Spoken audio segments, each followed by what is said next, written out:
I was told that a package that I've been waiting on was delivered to me, and I thought it was the package downstairs that I have, but I have two packages that I was supposed to get. So I need to run to the mailbox and make sure really Right. quick. Okay. We got a little while. We got about five, Yeah, 10 yeah, minutes. yeah, But yeah. It's yeah, gonna we'll take get me to it. 10 I'm looking seconds to forward to run this. out there. So, Yeah, it's gonna be OMG, fun. LNG first up. So I guess I'll just start chatting about the God game and damn it. stuff, so I can I gotta keep my shit. sign in again. You can do it. I believe in you.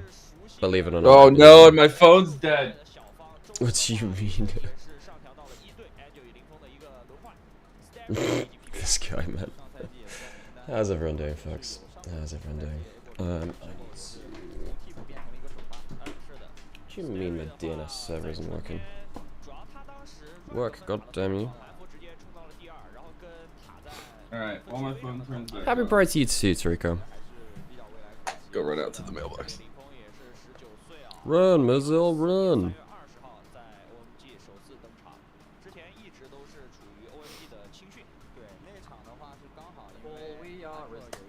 Thank you for follow Void Hub.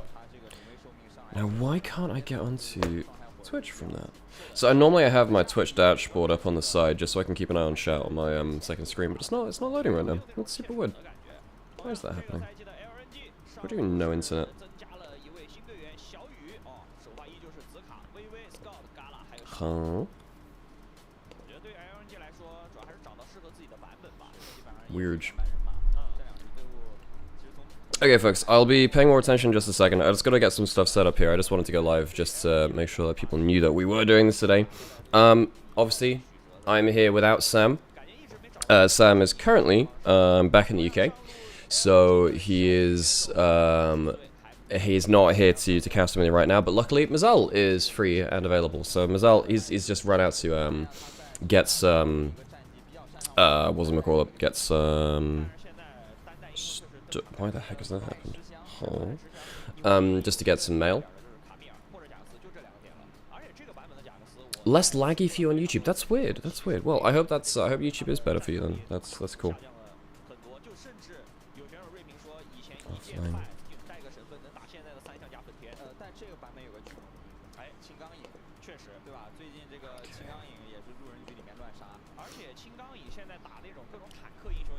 I did cast yesterday. Yes, I was casting yesterday. I was casting with Munchables. So, yep. We did yesterday's games. They were really fun. I enjoyed the cast as well. So, hopefully we can continue that. I'm gonna eat some cereal, by the way, because I need to eat before I do stuff. Twitch just randomly pauses. Video guests. That's so weird. I hope that can fix itself, Liquid.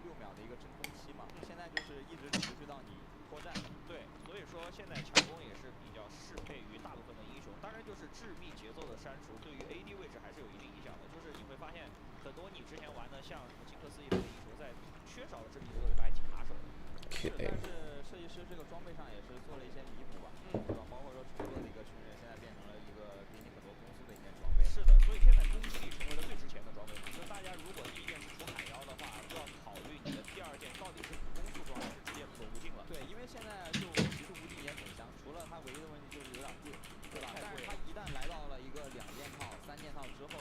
Alrighty, I'm back. Hey, how's it going? How excited are you for today's games? I'm pretty stoked, actually. First time we get to see LNG, we also get to see Weibo again.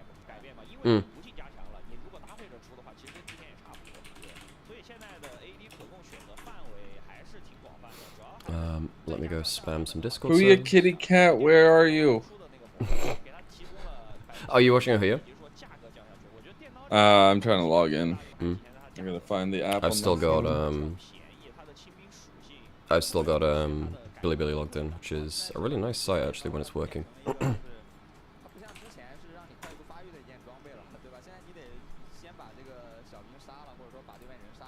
So, OMG LNG.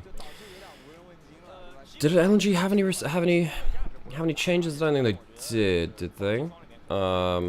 Do they have coaching changes maybe? I need to get the rosters up. I was doing that thing where I was rushed today.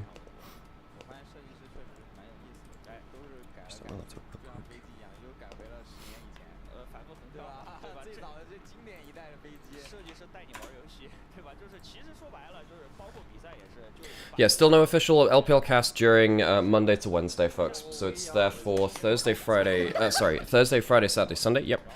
Do go. Thanks for the follow. I appreciate it. Only Mark left. Right. Yes. Yeah. Although Mark wasn't being played anyway, basically, because they brought back in Hung.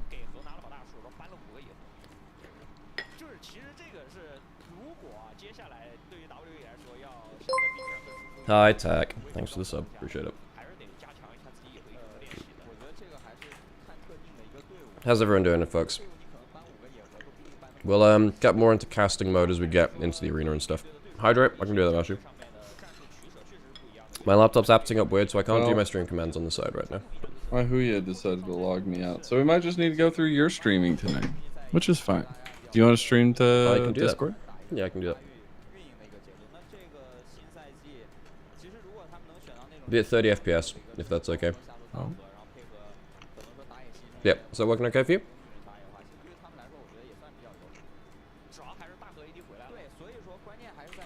Oh, hey, is that working for you? I realized I was muted on Discord because I was talking to chat.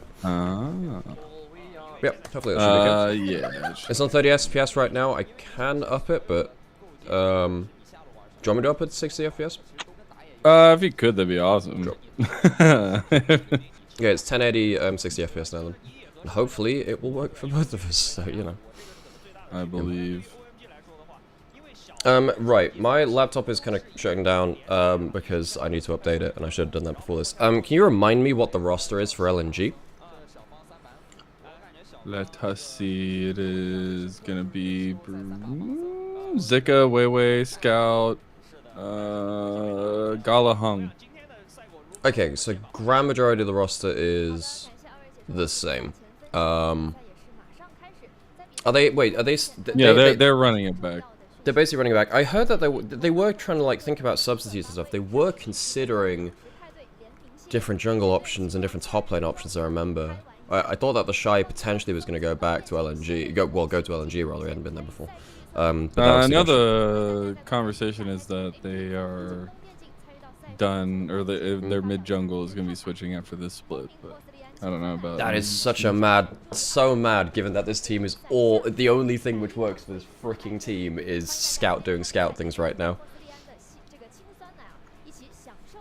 And I don't think that even Scout is on his best form, but he's still such a crucial part of any team he's on. I actually think for this split, given that the mid laners we have, and the way that macro is being played out, with kind of like Tristana hitting side lane turrets or Corki hitting side lane turrets or something like that, I think that actually Scout is going to be on a really good. Welcome on in, everyone. Sorry. Yeah, I think so too. I just got a bunch of because I switched over, but I'm excited, man. I think the fact that a lot of our teams, but also LNG, are running back is going to be really interesting. Yeah, I think that, I mean, what changes did we have? I mean, obviously Weibo had the huge ones. OMG changed a fair amount too. Yeah, mid and 80. Well, technically Starry was already kind of playing bits and pieces, but Abel's gone from OMG later in the day. So that's going to be something. Yeah, I think first game, OMG, LNG, I mean, I think LNG obviously come in, first series, and yeah. LNG have come in as favorites, I think. The question is how much, and how prepared are OMG for Fearless Draft and weird stuff. Because when it comes to, weirder bot laners, typically I would have favored someone like Abel, but obviously Abel's not there anymore for OMG.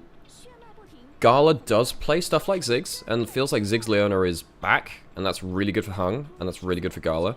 So there's the opportunity for that to come through. I think that Scout is a very good AD mid player. I think he's a really good Lakorki, Jace, Tristana. He's probably the best Tristana in the LPL, actually. So actually, thinking about it on a draft perspective, before you get into, game and, pressing buttons and stuff, yeah, I think LNG are in a pretty good spot for the meta, at least.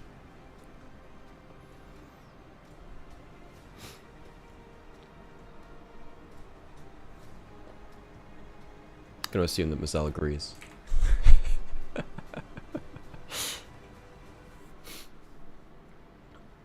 Okay, get on stage soon. I'll turn my camera for a bit. Oh yeah, we get this really cool intro. It's a really cool intro. Yeah, we do get the cool intro. Sorry, somebody redeemed the animal randomizer in my chat, so I had to go display my first known fact about a cougar. Oh, that's cool. I have a channel point reward in my Twitch, which is just fun fact, because I realize having many years of no social life means I've picked up many bits of random information instead. Yeah. Did you know that Galileo, famous for his kind of, I suppose, martyrdom in the name of science, wasn't actually killed because of his predictions about the solar system? He was killed because he, like, directly insulted the Pope in 3 of his books. Nice. It's not really the thing to do when the Pope is, like, the most powerful person in the world at that point. Yeah. Oh, the Francium fun. Yeah, you enjoyed the Francium fun fact yesterday? Yeah, I fucking love Francium, man. Alkali metals are wild. Those things are great. The game should be starting soon. It's going to Arena now, so it should go to the stage, and then we'll have a couple of minutes while they walk onto stage, they get prepared behind their PCs and whatever, and then we'll go into it as well. So yeah, not too long. It'll be this, it'll be stage, and then it'll be... I love this intro, by the way. I absolutely love this intro. I didn't see it until I was actually on broadcast yesterday. Pretty good. I'm gonna add our superhero image to...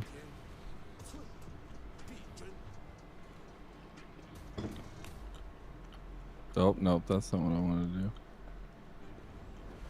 Oh, so we are playing in LNG's home arena. Suzhou. Yep.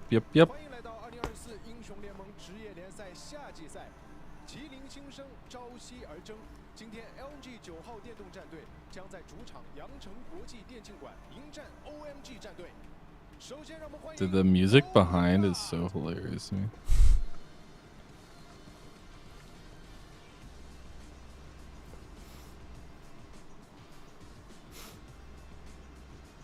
What's Cube gonna do now? He can't just slam Uda in every game. I guess he just plays Skarner, Uda, Cassante in a full best of 3.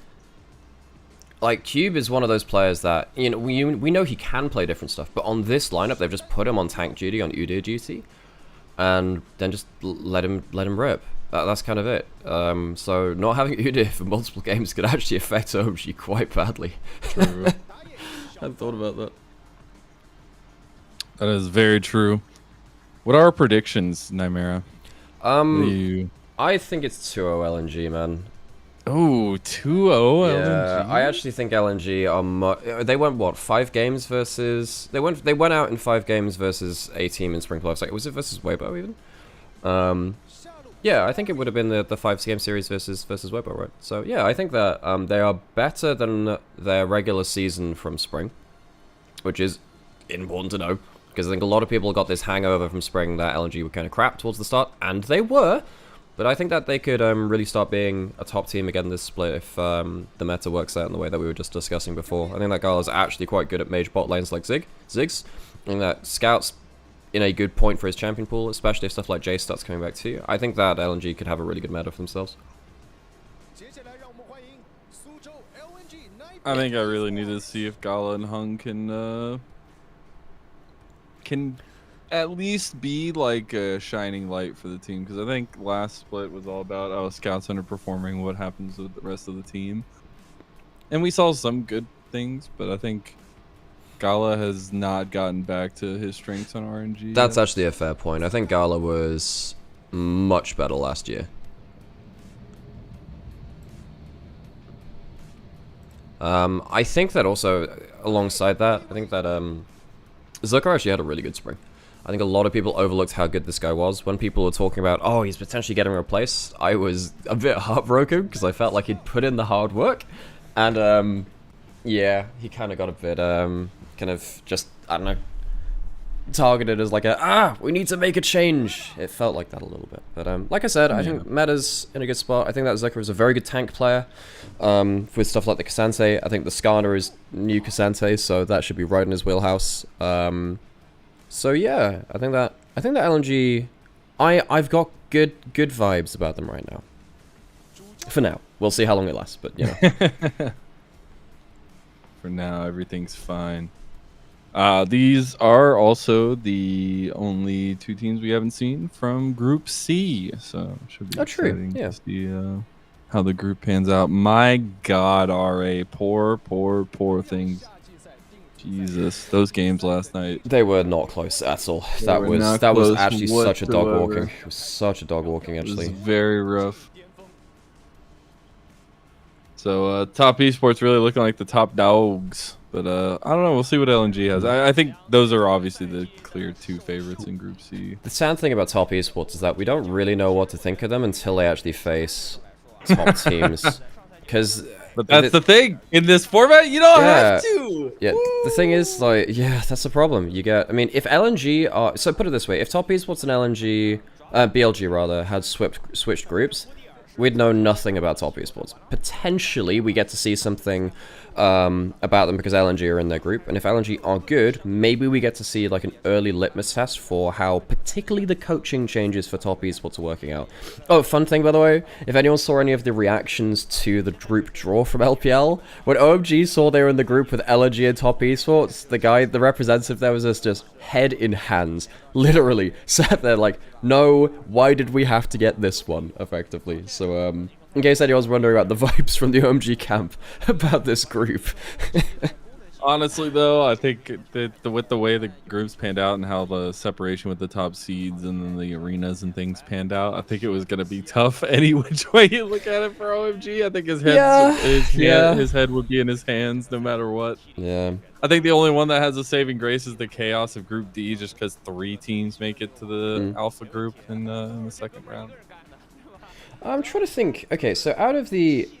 Well, I mean, when you look at the Pool 2 teams, you have FPX, Weibo, Team W, and LNG. I think the two best teams are obviously LNG and FPX from that. And we'll see how good FPX are on meta shift and stuff like that too. But I think, you know, that's a hard draw there. Top Esports are one of the hardest draws from Pool 1. Yeah, I mean, you'd be happier if it was Weibo or WE, because I think they are fallible. I think LNG and FPX, given what we saw from playoffs and how they were ramping up, well... Yeah, how they were kind of towards the end of the spring. I'm trying to judge how much of a view I'm going to take of spring, because like it's like, oh, if you view how they were from spring, well, not everything was great over there. But yeah, on the whole, I try to give a fresh start if you can most of the time. But like if you draw an NIP and Weibo, you'd be like, yeah, it's okay, comparative to what it could have been. Agreed. That guy's who I'm really excited about for LNG. I think if Gala's going to have a good split, Hung needs to have a really good split. And I think him and Zika were actually some of the brighter points of LNG in the recency of LNG's successes. But that's a fair point. Obviously, the guy that came off of double MVPs in 2023 and then just had some really rough times in spring of 2024, hopefully does better. And that's Scout, if you don't know. How come Nymaera streams in 40 and 40p and the regular LPL stream looks way worse? I don't know. I'm just throwing my regular Twitch settings up, so I hope that it lives. Like, how common is it for a player to get double MVPs across spring and summer? Like, it cannot be common. It cannot. You know what? And I feel like we made a big deal about it, but I don't think we made enough of a big deal about it. The guy broke individual MVP records as well. Let me go to None. By the way, if you want to find out some... Oh, okay, we're getting to draft. Okay, well, we'll talk maybe about MVPs later then. And we'll start to lock in, as we lock in some champions as well. LNG, OMG, Fearless Draft. Doesn't affect first game very much, but what are we looking for, Mazel? That's a great, good question for me to standardize. Yeah, thanks. No, I want to see some different stuff in the bot side. I want to see if Kaisa actually makes its way through it all for LNG, because I know there's been some rumblings of some builds going their way. The Varus, though, obviously banned away. I think we've seen serious strength around that pick and the Skarter as well, so OMG taking those off. But you have to think what you think you can grab long-term, especially with Fearless. So the Jack's going to be banned away against Cube, one of his favorites as well. We'll see what first pick's going to look like now that some of the big OPs Tristana has made his way through somehow, some way. This pick has been, I don't want to say 100% pick ban, because Fearless obviously gets a bit weird with that. I can't remember if it was played by both teams in a full best of 3, but this champion is so broken right now in mid lane. Because AP junglers are good. You need AD mid laners to kind of diversify your damage. The Tristana coming through is really, really strong at pushing and then scaling up as well. However, one of the things that we saw in Spring being very strong throughout the entirety of it is this Senna Nautilus. You said you wanted to see more from Gala. You happy with Gala on the Senna? I don't know. I mean, I guess if it gets the late game, yeah. But I do really like Hung on the Nautilus specifically. That's the kind of secondary point I made to it. Oh, hey, Ooh. Jinx got, announced for Arcane Season 2 today, so you had to We're pick just it, in right? the vibes. Starry is a big Jinx player too. In fact, He is, for yeah. those who missed it back in spring, OMG actually took a game off of BLG in BLG's most dominant split in a regular season ever. And this was through Starry playing Jinx. He got a quadra kill on the pick versus BLG. He's had some great performances. Of course, Starry is a player that's coming in to finally take the starting spot from Abel, who has been the OMG guy for forever. And of course, we've got, as we said, AP junglers locked in, potentially alongside as well. The Taliyah on the other side, technically also a flex, might be going mid, might also going jungle. Kind of continuation of your Starry point. I was really excited to see him in the Demacia Cup in the offseason. Had some fun times there. But also on the other side, Xiaofeng getting a second split of starting for OMG after coming over from TS Challengers, the call-up over there. He's going to be on that Lilia that I feel like we haven't seen the best performances on in the LPL as a whole, but also this split. We'll see what that matchup's going to look like now that we're getting a lot of the engagers taken away by LNG in the second phase of bans like the Leona. That Leona is a champion I really expect to see more and more of in the LPL. We saw it a lot in the first 2 days. And of course, PP God and Hung, two of the better players of that champion, so don't expect to see that much. We may be looking at, could see Alistair. Alistair could be locked in at some point. That's been kind of making its way back as well. The tanking engaged champions, as you've rightfully said, kind of making a resurgence towards the bot side. I was wondering why we were getting like the Viego ban. I was wondering, oh, but isn't that Xiaofeng's champion? Because OMG back in spring, they loved that champion so much. They're changing their own jungle pool just a little bit. The Renekton ban here as well towards Cube, so very much some highlights towards this top lane matchup for Zik and Cube. I would wonder if they continue to focus on Weiwei's a little bit, if they can kind of sniff out the flexibility of the Taliyah right now.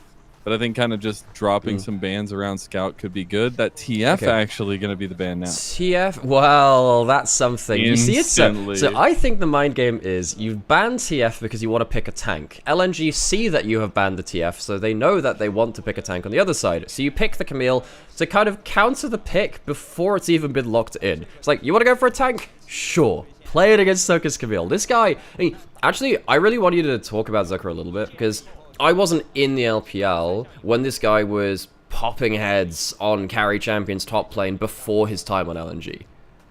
I don't know. I don't know if I would say like popping heads. He had some interesting moments. I think he had some bright moments. I would say he's had his brightest of memory on LNG, and I think this last year, at least in 2023, that's when his really big glow up for me has been.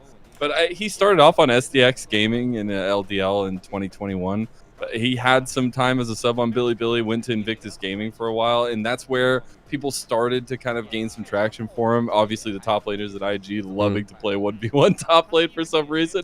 But then LNG picked him up, and I feel like that's where we started seeing the growth of him actually stabilizing as a top laner. So, we did talk about how OMG kind of telegraphed that they were picking a tank, because it was going to be that Cassante, and we do get PP God's Thresh back out. Very fond memories of this pick. We have the Jinx Thresh, which is a classic bot lane. Not gonna lie, Thresh into Nautilus is not always the easiest. Feels like Nautilus just outvalues you and is kind of just easier to play in a lot of ways too. So that feels a little bit dangerous in the bot side, but it can give you that extra mobility for your 280 carries on the other side. Nidalee ending off the draft for Weiwei. Weiwei has been a very powerful jungler in the past. Of course, when he was on Weibo, he was a very powerful invading Poppy and stuff like that. The Nidalee, I can't remember as much from his Nidalee as a specific champion, but he does have the lanes to push in to give him a platform to play against the Lilia. And what tends to happen is in farming jungle meta, Nidalee gets picked to stop the enemy jungler from farming because they're dead. So LNG, I want to see highlights on their pushing lanes, allowing Nidalee to get in the face of this Lilia on the other side of the jungle and stop them from getting into the double burn item power spike. I'll have to keep track of that as well. I do want to ask you if you have any thoughts on the Nidalee priority we're seeing Is it just in Fearless you want that one choice that absolutely can snowball a game if you get a lot of control in the jungle? I don't think it's in this case I don't think it's Fearless. I think Fearless helps it because it means that, you know, you get more random champions coming through. For me, a lot of it is through shutting down farming AP junglers, because Nidalee is very good at contesting jungle camps very early into the game. We've seen it versus Karthus yesterday, where in that case they probably shouldn't have done Krugs. Don't do Krugs, good. We said that then, and we'll say it now. I think Mudge said, don't even do the little Krugs, the gateway Krugs. Not even the gateway Krugs. Not any of them. But yeah, I think that on the whole, Nidalee very good against farming champions, so just push them off of their camps.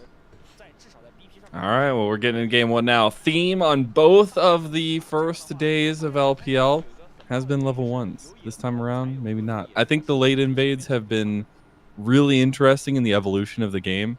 And we saw a lot of information, not always, but a lot of information given over in those level 1s. And because of some of the lane swapping that we've seen, it's been really fun. Funny you mention that. I feel like OMG could have angled for a lane swap themselves. They have the Jinx. Good in a lane swap scenario. You get to hit the turret with miniguns. You have the Thrash as well, which is pretty okay very early on. You can take the Aftershock for diving if you need to. But then also the Cassante, just way better in lane swaps than the Camille. I think that would have been very valuable for them. Instead, LNG bring up Hung towards top side. You talk about level 1s. They are going for one right now. They will be spotted moving in here. They don't spot the ward just yet. And that will sniff them out. But the level 1s, I still think you can glean so much information, but also so much pressure. Like, we've literally seen so many games this split already, even though we just got started, is like wonky wild for the first 5 minutes because of the pressure and priority you have. And we're going to get a little bit of that here too. So, important things to note. Weiwei started on his own wolves, which means that he will get a camp from his own side of the map. There was, of course, the invade on towards top side to push out Xiaofeng from his own top side camps. So if Weiwei can get anything over in the enemy blue quadrant, he'll be a camp up and he can start getting to that point where Nidalee can, you know, go into the enemy jungle, as we've been saying for a lot of this kind of like pre-game talk, and see if they can make a mess of Xiaofeng's life. And that early pressure can do a lot, especially if you have Weiwei anywhere near some of those skirmishing. But I want to ask you here, maybe give a little bit of digestion of the information of what a lane swap is trying to accomplish. You're really trying to look at the XP values and how they're trying to manipulate the tower plates. So as we see ourselves through to the full part of this lane swap. Big things that have changed. Fortification has changed in regards to towers, which means that top lane dies less quickly than bot lane. You have a Demolish on bot side, which is helping with that. We already talked about the Jinx being very good in a lane swap as well.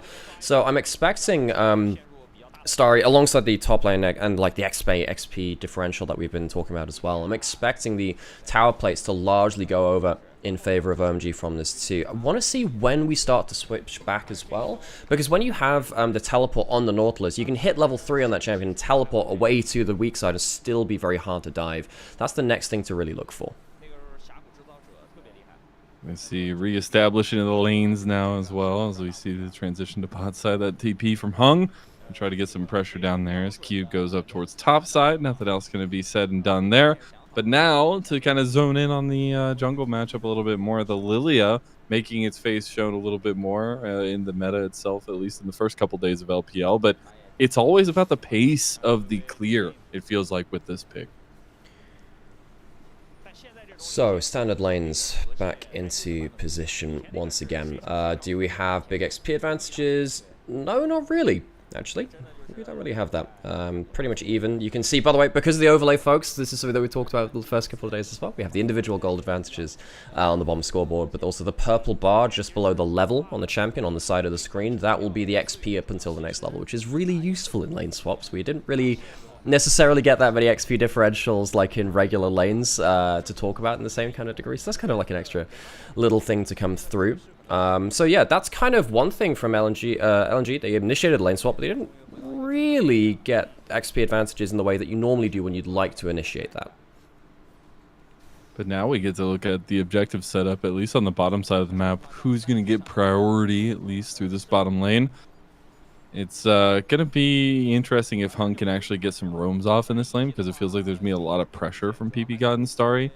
And you actually have Xiaofeng on his way down this side of the map as well already. But you see, as I speak about it, Hung was looking at least. Actually, kind of funny you mentioned that that Hung roaming with that. What we've actually seen from the center is like the Nautilus being left to The farm, center instead of running. just going to another lane. They don't like go into the enemy jungle and like go look to gank you with a Nautilus hook in the same kind of way. But you do just see Center just rocking up mid lane and top lane, deciding that's their new Especially play like style. the grubs and krugs and Yeah, things like true. that. Things with like multiple souls. That's a really good point. Yeah, that definitely helps. And particularly when you got a Nidalee, which clears through jungle so quickly. I mean, it's not a huge time investment for Senna to walk across the map compared to maybe slower farming champions in that regard too.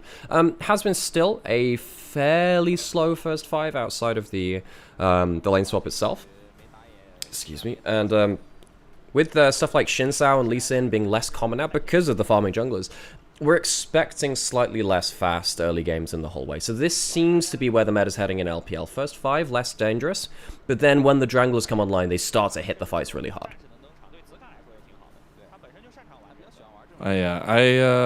I do see now. Okay, I was gonna ask if Weiwei's just gonna start this one up since his bot lane had just reassumed bot lane pressure. At least they will be spotted out though. Not much you can do about it from OMG's side except get the grubs on the other side. Are we going back to calling them the telegrubbies? Oh, the Do we have telegrubbies. new names for them?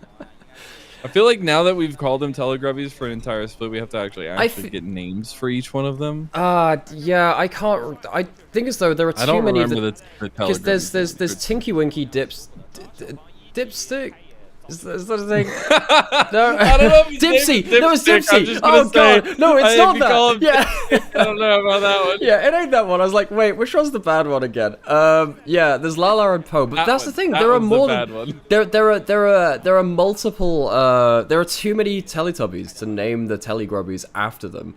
Yeah. So okay. Yeah. No. I found it quite strange that I was thinking that there was a Teletubby named Dipstick. That would have been not so good. Pretty funny though. Yeah. Thanks for being so polite about it. Okay, what next? Because as we said, early game kind of quiet. LNG, I think, coming from last split, they were really good in mid game once they got Scout into a side lane. That was really where I saw LNG starting to pull ahead. One thing which I am worried about, Angel, who actually had a really good spring himself, he got 3rd all-pro in mid lane. He's got the early shove, but he hasn't got an early CS lead. And that's going to be a little bit of a worry if you can't stop Scout from just transitioning into that point of the game where he can just go use his global somewhere else. So that's something which I'm looking for. I mean, that won't happen right now. That'll happen in about 5+ minutes once we have second grubs and then Herald going down. But still, the point remains, if Angel can't contain Scout, I think LNG are very happy. And that we see really not a lot happening in this game in terms of action. I feel like I was gifted in the first day where we were just having tons of like first 5-minute fights and kills and things like that. Were you gifted I with those think Nexus defenses too? Was that a gift? They were bangers. That's all I'm saying. I had a blast. That was so much fun. That's what counts. I'm going to need a little bit of that energy for this one. But I think this is where the conversation of what these two... Because if anything, looking at these groups, I think groups matter a lot. We have a double round robin for the first time in years in the LPL. And I think OMG is that team where if they show up on a good day, they actually were starting to make a run in playoffs in spring. They could be the second team. I feel like the next runner-up, I guess, in this roster, or I guess in this group. I think for me, there's a bit for them to prove still. I understand the potential. I think actually on their best form, which I can see it. I can see it. OMG, as we said, they back in spring, they took a game off of even BLG in that fantastically dominant split from them. So if they can recapture some of that, maybe there's a little bit more to be seen, at least in this new format too. I also think kind of working through from OMG, I think when people think of OMG from the fan favorite era, I suppose, they think of the huge versatility of this team. So coming later into the series, because it's Fearless Draft, because the meta has opened up a lot of picks across the board, actually, yeah, I think there are some X factors which OMG can rely on, and then LNG will need to be aware of that. This is a very important matchup, as you said, to kind of make sure they own this head-to-head and to kind of get the leg up in this group to make sure that they're not under threat of OMG as the group closes out. And I think what's cool is OMG have done this in 2024 with a like pretty much holistic change of their roster, right? Like you have to remember that this is True. where Shanji, Aki, where Cream came from. I think it's really interesting how quickly we've seen a lot of the growth of these players, and that's why like I'm really happy Star is getting the full start at least this time around. I know he's got some pushing of his roster, but we'll see if he can perform. Now we're getting 4 bodies in mid lane, Nymaera. We are. Garlob moved up to get some souls from the Herald. Grubs spawning, really important. You give 6 grubs over to Tristana, you feel really bad about that. Here's the jump in. Yeah, they do have the seismic shove right back. Angel bouncing all over the place there. Nothing else going to come of it. But they're trying to put pressure around these grubs. It would be Grubageddon for OMG. And that would be 6 grubs, as we said. The Grubageddon, the Zerg Rush for the Tristana. That is unacceptable. You can't allow that many grubs to go over, so there must be a contest. You're likely giving 4 grubs over for the grub buff. You don't want to give anything more than that, but given how threatening OMG are positioned around this, they have to give them up. This is a big loss from LNG. Yeah, that's huge, actually. There's the rocket to go down bot side, clear some of those minions if he stays there. Does end up actually getting them. That's huge. So much gold going over the way, long distance to Starry. But it is more so that long-term effort of those grubs. That push is going to be huge, especially with the Jinx later on. Yeah, the Jinx, the Tristana, really good ability to shred through towers. So now LNG, the name of the game is not just get Scout into side lanes and to kind of unlock the Talia globals. You need to be proactively getting to lanes first to wave clear them before OMG get a free wave on turret. 1 wave on turret now is going to be enough for a turret to die. Pretty much. It's up there. Maybe 2 for this top lane turret. It's a little bit high health for the moment. But the point stands. LNG, last split, one of the things that we praised them for was good mid-game side lane play, particularly through Scout. With Zucker on the Camille, he can hopefully add to this equation too. The Grubs are not going to help with that, though. Grubs have been buffed quite a lot, actually, since spring, at least, because Riot, in their infinite wisdom, judged that Grubs were not being fought over enough, so they wanted to get a little bit more power for it. Thing is, when you get 6 now, it's even more crazy. That's what's so actually ridiculous is we've seen already, like at the 20-25 minute mark, how quickly like 6 grubs just destroys the base. But you do wonder now if LNG can kind of keep their presence up anywhere on the map and maybe get these dragons stacking for themselves. That would be pretty big. But you already see the presence and pressure will be towards that side with the solo laners of OMG. So, LNG, when do we make the big moves into side lanes? Herald spawning in a minute 30, dragon already up. If they get that second dragon, they can go towards 2 dragons and then kind of force OMG into trying to heavily contest the next few. Maybe LNG can get a big advantage through that. Of course, one of the big bonuses of Nidalee, Lilia, is that you kill objectives very, very quickly. We see the Blackfire Torch already built up for Xiaofeng. That's an important item for Lilia in terms of damage and in terms of clear speed. Teleport down towards the dragon. LNG really want this. Yeah, it looks like they want to try to go through the bot side tri-bush here. Hung is on vision, but will be a good bodyguard for the dragon going down to LNG, so they do get their stacking green. Wait! Way! He walked straight into that, even though they knew they were there. Then the lilting lullaby singing sweet songs to LNG as the flashes start coming out from OMG. Then Xiaofeng gets another one. That's a kill with the Blackfire Torch there too, and OMG, that's 2-0 to start the game. It's 2-0, and it's an open lane to be killed with the Grubs and with the AD carry. So OMG, they don't get the objective, but they break open a side lane turret. They get to teleport to protect mid as well. This is where things are going to start getting dangerous. Cube also now towards top side, able to use those Grubs a little bit towards top side outer turret. It means that OMG are in a really good spot. Doesn't even Scout can cancel this back sadly for him. Oh, just about. Does end up stopping his greedy back and saves the turret here for Scout. So pretty big. We'll go back into the replay now, though. I mean, this is LNG. They teleported in. They really wanted this. They knew that they had numbers on the bot side. But why is it your Nidalee the one face-checking that? Threshhook out of Fog of War. Very, very dangerous. No, it's not a Nautilus or Leona, the engaged supports that we have seen but of recent years, really. But the Thresh, very, very powerful as a pick champion from Fog of War. And Weiwei punished very heavily for that. Now as we move back onto the map, at least LNG get to respond with his bot lane outer turret, get some gold onto Zucker. But OMG, they are in a really good position now, and the stats at the bottom of the screen agree as well. First turret win rate with those 6 grubs on top of it too.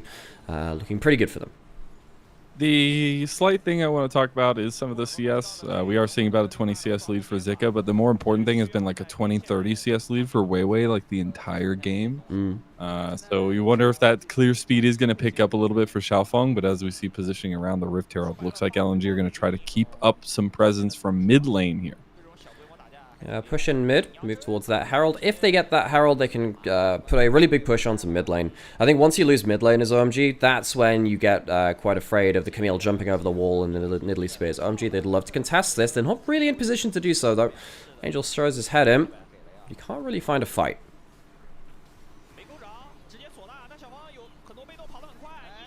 Jump in from Zucker. That's the Hextech ultimatum. Fight no longer getting any kills, though. See that scout? Gets that kill to Angel. Got him. You got the catch out there. Some good decision making from LNG is pretty huge, actually. Take over for just a sec. I gotta be RB. That makes a lot of sense. I'm like, wow, there's a fight. Mazel, what's happening? We pick it up halfway through. All the same, kill. Going over to LNG. They managed to pick off Angel. That's nice for them. And they have the Herald. So, big win for LNG. We said that the Herald was a good way for them to kind of break open the map and to get towards this mid lane outer turret. LNG, kind of their most confident part of the game, is coming up right now. It's when Scout is in this side lane. Zerka's in the side lane. You've got the global of the Talia, the very standard engage range. Speaking of that engage range, this is what happens with the Camille. Follows through that Tristana jump, even though it was buffered out of the stun. What happens after this point? It's the wall afterwards. That's what ends up happening. So Scout uses the Highway Express of the Weaver's Wall to get on top of his opposite number on the other side. Well played from them to get the fight and get the objective as well. Let's look down at the minimap. What's happening? Had resets come through. First items coming through. Big changes came through on this patch, by the way, if you haven't caught up with this one. Kraken Slayer no longer gives crit chance, but it does give you move speed, and the extra damage it gives you on the auto attack is just kind of on hit rather than on attack. Now, there's some weird stuff with it. It's a very good first item, even though it doesn't give you that crit chance as it did before. And you can see that both AD carries have been going towards that one. You'll also notice there's no lethal tempo anymore. That's a rune that's been removed from the game. Tristana wasn't really taking it anyway, but Jinx was a big proponent of that one. Gone for towards press the attack as well. So we're going to be tracking that as we go through for most of the summer. Big AD carry changes have led to a lot of the variety that we see in meta as we kind of learn what the new APs will be towards that bot side of the map.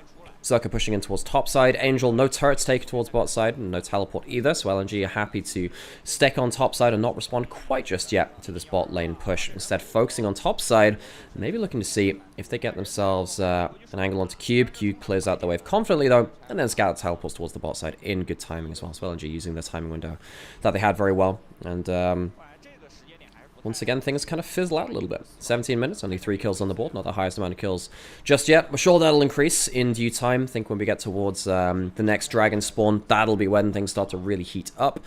LNG in the meantime, though, do end up taking down that top lane outer turret. As we said, very, very powerful ability for them to use their globals and their engage range to kind of leverage off of these winning side lanes. Getting that lead towards Zucker can be very important as the game goes on, because I don't know if Cube can confidently stand up against the Camille after this point. Going now onto the inner turret, the roam over from Starry and PP God. Can you find that much, though? I don't think they've realized that there's this amount of people coming towards them. Pulled through almost onto the traps. I can't quite get that stun down. PP God flashing forwards, gets the CC, but once again, not getting the kill. OMG, some flashy moves, but no kills for them. They will at least secure the dragon on the bot side of the map, and LNG feels like they get away with a bit of a risky move there. Overstayed towards that push into the top side in a turret. Lucky for them to not give up any kills along the way. LNG now move back and they reset, defend their waves where they can.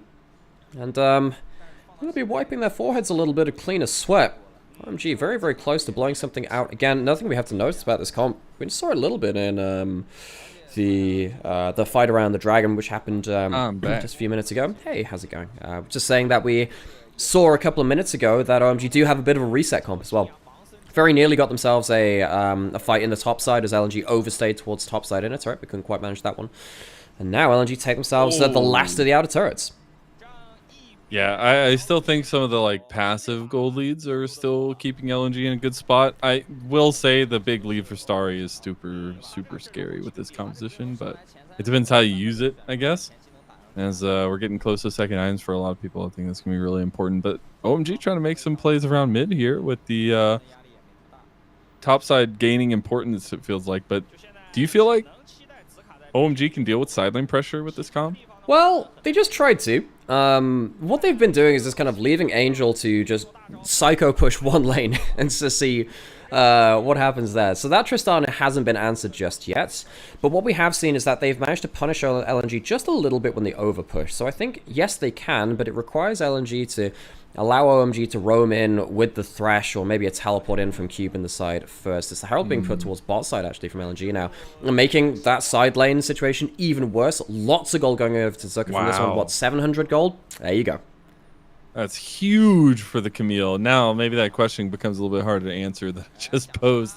Angel going to take his own, take the reset as well to try to go on a scout. It's a decent amount of damage, about half his health. Going to keep pushing up there. Here comes the driving from Zika. Where is he going? Hey, that's not bad, you know. Nobody knows. Yeah, not too bad, not too bad. Should have got him on Scion Speedway.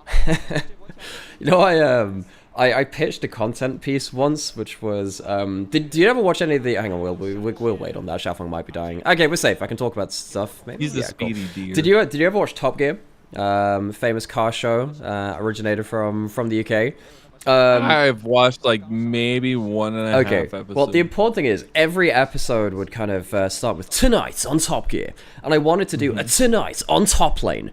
Wei Wei misses a spear, Zucker drives a herald, and face plants into it, just something like that. And then I just thought, that's all I wanted to do, and then I just started building more and more insanity out of that to see how much could I do for a car show-inspired League of Legends shitpost. I'll get back to you on whether I developed that anymore, but I wanted to have that on record now. It has been thought about. It's in, like, research and development. I like it. Big hitting question for you, Nymaera. What is the new Navori item called? Oh, Navori Flicker Blades. I know that one. Flicker Blades. I actually like it so much more than the Quick Blade. Flicker Blades sounds cool, but it's also just, I thought the Quick Blades were fine. I don't know why they needed to put Navori in there. I guess it would be too confusing to have Quick Blades and Flicker Blades, but all the same, the item very important, has been built up by that Tristana, very big power spike, and might be used in this fight. Oh! Zika with the flank. The Weaver's Wall just straight through the middle. Why not separate the seas as they get one? They'll try to continue on. Starry wasn't really able to get much in that fight, and that's some of the trouble you have with this composition is once your front line buckles down, LNG can just pick you apart. Yeah, that was a really good angle coming in from Zucker. Gets himself right into the right place, and Xiaofeng had to reset. Can't be here for the Baron contest. You're looking for Starry and Angel to pull out some huge damage somehow. Reset potentially might be in the works, but the Baron is already down to 3,000 health. Cube's just going to put his body in there. Why not? The CC comes in there, but the Baron already goes down to Wei Wei's clean hands. Cube goes with the all out, but he's going to be all dead here. He gets dragged back to the grave. Meanwhile, on the backside, you actually had a nice little pick out there as they got Cube, but also they have the Baron. Yeah, they get the Baron, and they avoid the resets coming through from OMG. I saw Starry's ult off cooldown. I thought, hey, that's a pretty good execute tool. Maybe you can use that. Couldn't manage to get the first kill of the fight. Now Zucker's going in. Oh, Angel. Angel? Buddy? For the turret. The Buster shot back there as well, yeah. Able to save his life, but does lose the tier 2. And he does. And now, this is where I think the game goes into freefall. You have really good side laners from LNG. You have a lead even from Scout on the Talia over that Tristana, and you have the Baron buff. You get to move in towards an extra dragon. LNG should start to bring in that kind of like the Anaconda kind of death grip at this point, and the constriction of this game. Started off in the mid lane with just a hook going forwards. As we said, playing the Thresh into the Nautilus can feel a bit crap. Nautilus can at least hook his way out of danger. Thresh can't do the same thing. First kill goes down, and as you said, once those frontline members start losing too much HP, you can't teamfight very well from OMG. Anacondas can weigh almost half a ton. What? Do you have any more Anaconda facts? For those who missed the context of the Mazel is like the animal guy, like ex-zookeeper, so this is valuable time. If you have animal-related questions, this is like the time to ask them. So they average like range of like the large full-grown anacondas is like 20 to 30 feet long. That's insane. Could you imagine a snake that long? That's 5 times my length. It's actually crazy. LNG are looking like a pretty big anaconda Yeah. right now, though. They're squeezing the life out of OMG. They've somehow How does that hit? gotten the big hook there, and all of a sudden, you blink, and Starry is gone. Your big carry, all your damage. That's a big lilting lullaby, though, on a couple squishy members. Night Death sentence 2. Dawning Shadow saves his life, though. Angel jumps in. Zika looking for the hook, quick shot, but he can't do it. Now the triple knockback sends Cube back to his death. Zika sacrifices his life while he takes down Angel. In the meantime, OMG scrapping their way out of this one. And it just about buys them extra time in this game. Sadly for OMG, they don't get a reset because their reset champions have died and before LNG can get anything done, and that's going to be a jump onto Xiaofeng who just about makes it out alive.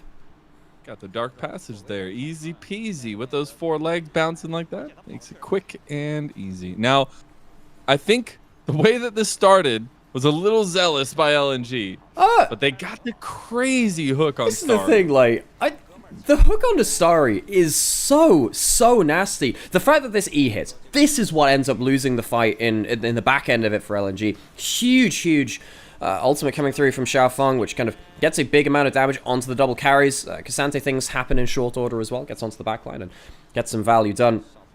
So it makes it into an even fight. It's still just a 3-for-3. OMG don't even get to walk away with a truly won fight. But given that they are against the Baron buff of LNG, that's a big win in a strategic sense.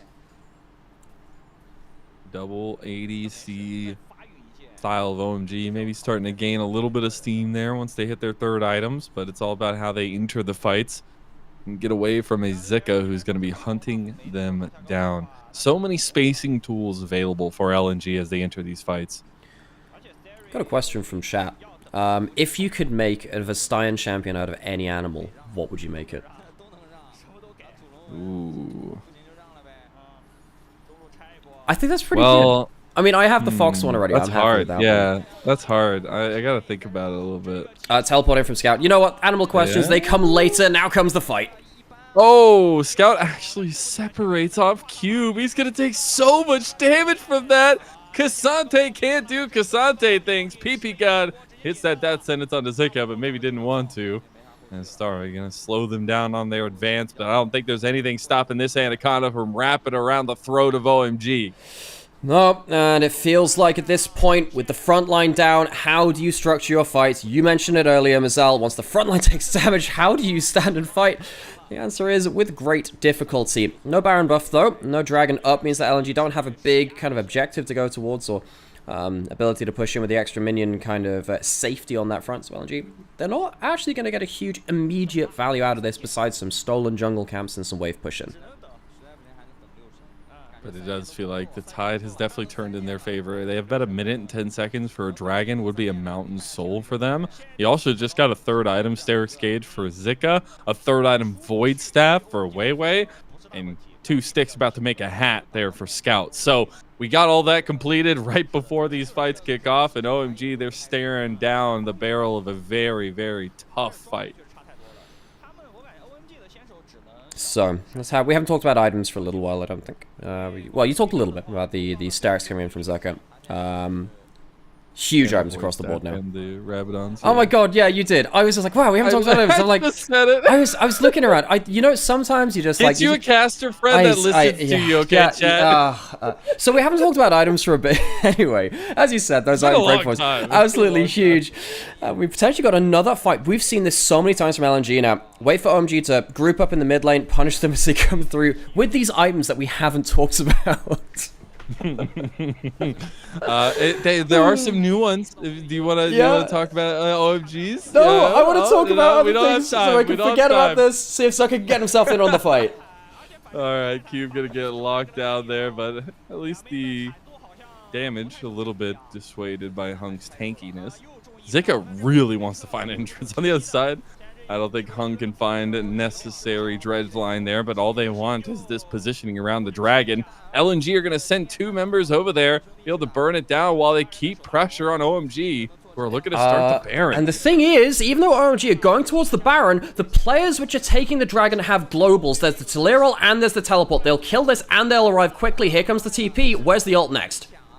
Let's see if LNG can have their cake Wait, and eat wait. it too. The knockback not going to be there. Zika over the wall. Cube dragged out, but look at Zika who makes it happen. The guy we said it had to glow up in 2023. Well, he's looking to glow up in 2024 as well. What a play from LNG. They snapped the head off of OMG, and that Anaconda's eating real good tonight, Nymaera. Yeah, there's no breath left in the constricted lungs of OMG. LNG, it takes them a little while to finish off the game, but it's still a confident close out. They win through the side lanes, they give themselves pockets to flank this mid lane, and OMG just could not stand up in the fight.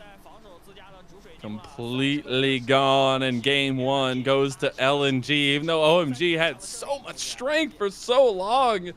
Looks like LNG is just a little bit tougher to take down than that. It wasn't the crazy Gala game I wanted, but it was the sustainable Gala game that I got. Yeah, and I think as a team, no, just LNG kind of not dissimilar to Team WE that we saw yesterday as well, for those that were watching their series versus RNG in that first game at least. Once they got ahead of the game, it really just felt like they had a really good grasp on how they wanted to play out this kind of composition on a macro level. They were really good at playing through the side lanes, and they were just really confident about finding the fights that they wanted to. So that's a good start. That's one of the big things we knew about LNG from Spring. Very good at kind of going towards mid lane, having Scout and Zucker on different lanes, and then using that to either get side lane pressure and then win through kind of gold advantage there, or collapse elsewhere. And that's good to see them continue that. And now you got to start thinking about the implications of that game one, especially in the Fearless system, where, you know, I feel like LNG got to go with some things that are pretty easy to come by in the meta. So they have a lot of options still available to them. Also with those niche picks of like the Camille and the Nidalee, you still have so many of the meta choices available in those two positions as well. Yeah, I mean, I suppose you don't have the Nidalee to shut down another AP farming jungler if that's what Xiaofeng really wants to go towards. So maybe if he picks in something like a Karthus or whatever, then there's less ability to invade onto that in the same way. And then the Senna Nautilus, of course, is a big power point too. But as we've seen, the bot lane meta has been very open. So yeah, we will have to track a lot of those things. If LNG get themselves, if they get themselves to Tristana next game, I think they are very, very happy with that. Yeah, I keep a track on the Skarner and the Varus. How many times are they going to be banned? Are they going to be let through? We've seen so much versatility with that. So it's going to be a lot of fun to watch. I think OMG have a lot to ask to get us 2 or 3 games, but maybe it can happen. Right, I'm going to go... Sorry, had a good one. He did, yeah, he did. He was alright, actually. Until he didn't. Until he had that, you know, one point where he got hit by a Nautilus hook from the dark side of the moon. And yeah, that was not fantastic. I mean, I don't even think that OMG played that badly. It's just LNG were very organized, and I think they played their composition out very well. I need to go refill my drink and stuff. Is the stream working out okay for you through Discord? Everything okay with that? Yeah, it's cool. alright. Alright, awesome, cool. It's fun. Let's take a little break. Okay, we're going to take a break over on here. If you'd like to ask us questions on stream chats and stuff. Mazel, I actually didn't check. Are you also live streaming as well? I am. Okay, cool. So folks on Twitch, I have put Mazel's Twitch stream in the title. If you'd like to ask questions or whatever, we'll try and get around to that. You still need to ask the question about Vastaya, which I asked at a really point in the game. No, I'm gonna go think about that. You gotta think about that. And yeah, break. So right, cool. Mazel and I, so Len and I, we both cast on LPL proper. There is no official LPL broadcast on Monday, Tuesday, and Wednesday. We're doing this in our free time. You know, we're not getting paid a day rate for this or anything. It's just whatever we get off of Twitch and YouTube. So we're doing this because it's kind of sad that the LPL doesn't have full broadcast to archive the league. You know, if you wanted to look back at LPL a couple of years from now, where would you find the videos for Monday through Wednesday's games throughout most of this year? So trust me, it's like almost impossible as a caster who wants to go watch those games. It's so annoying. So I think like part of it's that, part of it's just we love the league, folks. We just really enjoy it, and it's just nice to get to cast with each other too. But yeah, if you thanks for everyone watching. It helps support us, and thanks for letting us do our thing. I'm gonna go refill my coffee. We get to yell at video games. Keep chatting the same thing. Are you getting off as well? Alright, you go do your thing. I've got to refill as well. Back in a minute, folks. Alright, be right.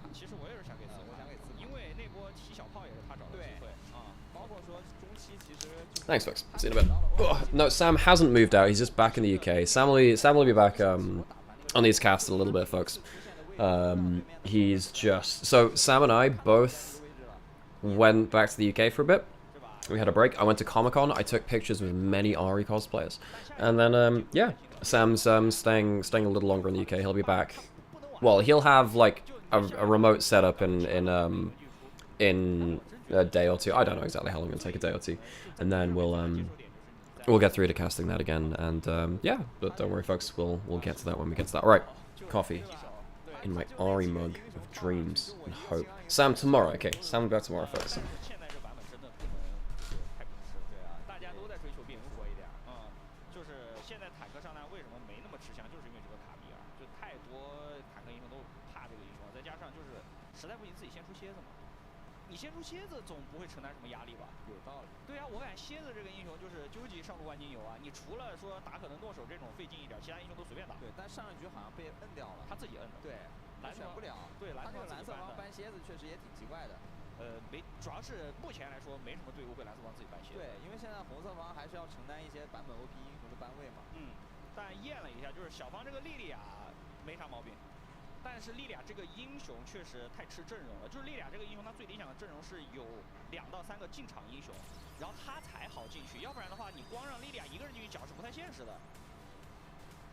MVP 给到了紫卡的卡米尔啊，几次绕后加上边线的压力，这个对紫卡来说就最拿手的4姐妹之一。今天也是第一局上来选到自己比较自信的青安，也就拿了一个 MVP。主要他是先出的，对，这个真的就是你先出卡米尔就是绝对的自信。主要这版本你卡米尔，我感觉就算先出，好像也没有什么那种特别强的搬个鳄鱼，鳄鱼确实卡米尔对线玩不了。对。 那个英雄就太克制卡米尔，主要他能破你个盾，等于你没被动，对吧？所以说，就除了鳄鱼以外，其他的战士英雄，你像什么贾克斯啊之类的都还好，除非你有手铁男。铁男打卡米尔是绝对的属性克制。你要这么说，那铁男感觉打那个蝎子也无敌啊。昨天369就是铁男打蝎子。乱桥，而且铁男还有一个。Folks, I have an answer to the Vestaya question. About what animal you would make a Vestaya. I have an answer. I would want it to be a stag beetle. We have like so many different. So we have fish, we have birds, we've got like a load of different terrestrial animals. We don't have any like bug or insect Vestaya. I think that'd be really cool. I think that is. By the way, fun fact: a quarter of all known species are beetles because a load of things classify as beetles. But I think a stag beetle would be a really cool Vestaya, like a tank Vestaya that had like a little like horn flip as well. That'd be really cool. I think that'd be fun. So you could have like a support kind of Desire or a Vestaya or like a tank top beetle. That'd be kind of cool. Yeah, it's the closest thing to Kha'Zix. Kha'Zix is yeah, not the same though, obviously.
Okay, gotta get him coffee in the other room.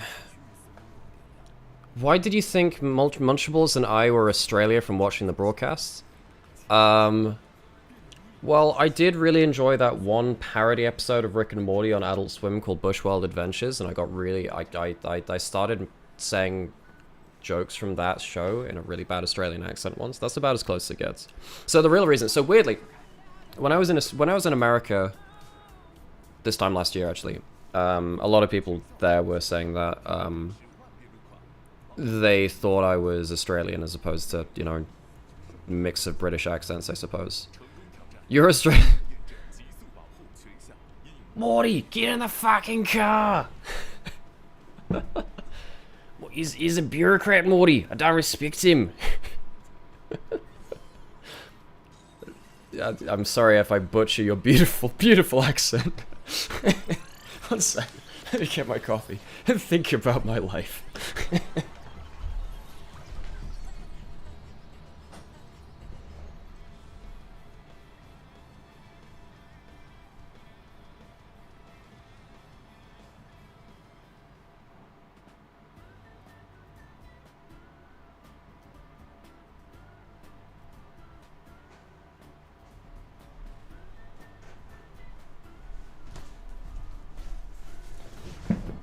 Isn't there that one? I think it was in New Zealand actually. The parody video which I'm thinking about now. Well, not but there's that. There is a parody video about like Aussie, like Magic the Gathering players. It's like, oh mate, do you wanna see my dick? Do you wanna talk about my Magic the Gathering dick?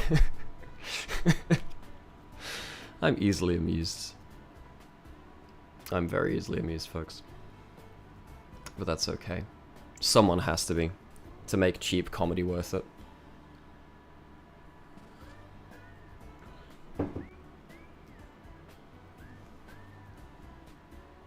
Oh, it was deck oiling ad, yeah. Where's my brother? Sam is back in the UK. He'll be back on stream tomorrow, folks. He'll be back tomorrow, folks. I should really make a chat command for that or something. But yeah. Thanks again everyone for tuning in. We're getting into game 2 shortly, I guess. See exactly how long it takes them to get back into draft, and then we'll, you know, now we're back here, I'll take care of them all. Let you enjoy the sights of the Suzhou Arena for LNG. This is LNG's home ground, folks.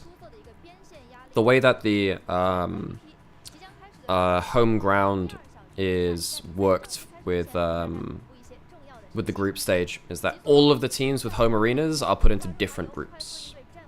Thank you so much for the sub there, Heba, by the way. Thank you so much. For anyone that can drop a follow or a like or whatever, or anything you can spare, any primes, it means a lot. It means a lot. We'll be doing this like as often as we can. NA League Lover checking in. Well, Mazel, the co-caster today, is a big NACL caster and has been doing that for a very long time. So you can bond over your love for NA League of Legends.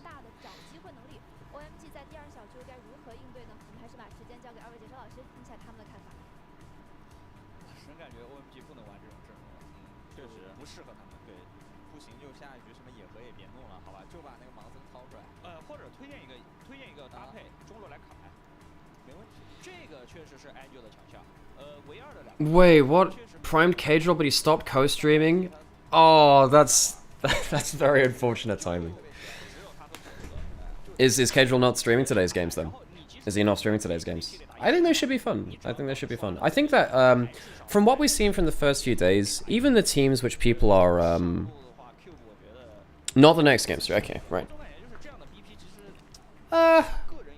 Well, that's a shame. I feel like even when you're looking at teams which are not the top teams in LPL now, I think that because of the meta shift and then Fearless, we get to see interesting things anyway. Like, I enjoy watching pretty much every league team, every team in the I think I will enjoy watching every league, every team in the LPL right now. I think, yeah, which is, well, that's good for me because I'm going to be casting them anyway. So, if you feel the same, then, yeah, you know, stick around. We'll keep doing that. I do agree though, the last game was quite, yeah, it's quite pedestrian. Farming AP junglers, wait until mid-game until you're broken up in side lanes, things just look at, they're just a bit slow, you know.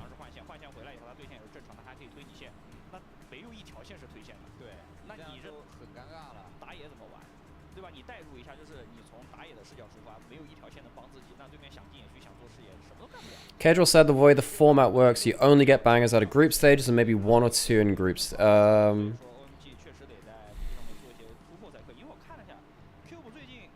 Yeah, I mean, you don't get as many top versus top teams, right? And that's a big loss. That is a loss. That is.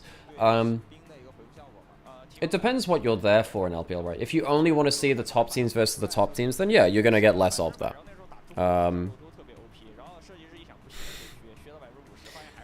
But that doesn't mean that... For me, I like watching mid-table LPL teams. I like watching the real scrap fest between teams which are struggling as well in the LPL. So, yeah, I mean, for me, I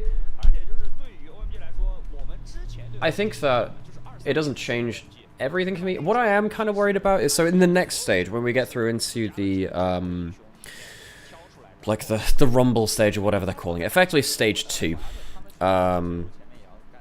Particularly stage 2, where you have effectively, so hang on, can I find this? I might be hard for me to put it on stream here. Might be hard for me to put it on stream, but effectively, top 2 from each group, and I think it's top 3 from Group D, go into Group A of the next stage, and then the lower teams all qualify into Group B. What this means is that Group A has all the top teams versus all the top teams. Great, awesome. Group B, a lot of people won't watch because it's only bottom teams versus bottom teams.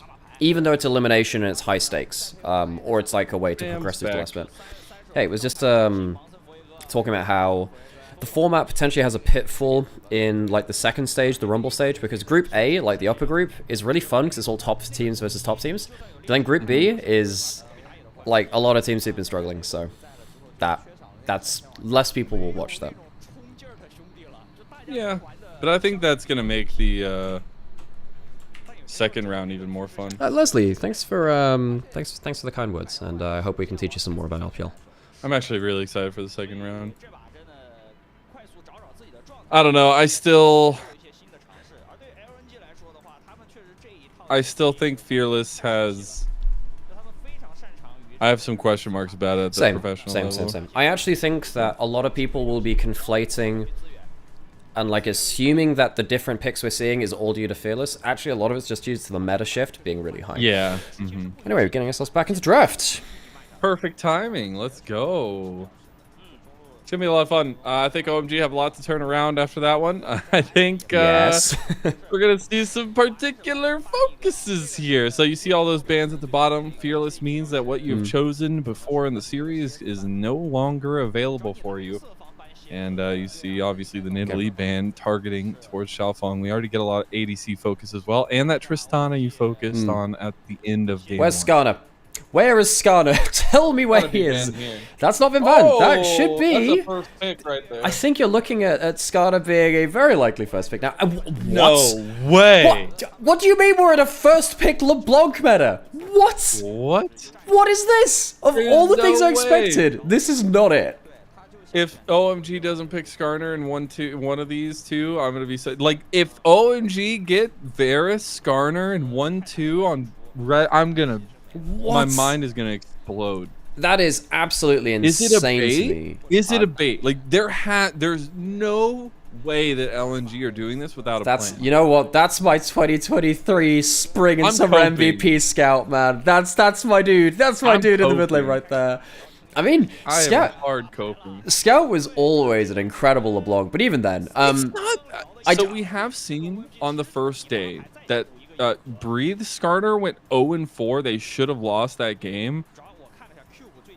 I think maybe OMG aren't really confident in taking Skarner where he can get counterpicked. So we have seen that Twisted Fate beats Skarner in lane, and that's why the hover is there. But you see the Twisted Fate already, and you're like, that feels kind of crap. So it is still a strong enough champion for you to go, I don't care. Now, this is actually quite interesting now, because you've already seen the Twisted Fate locked in towards top lane. You know there's no tank to be locked in for OMG from that role.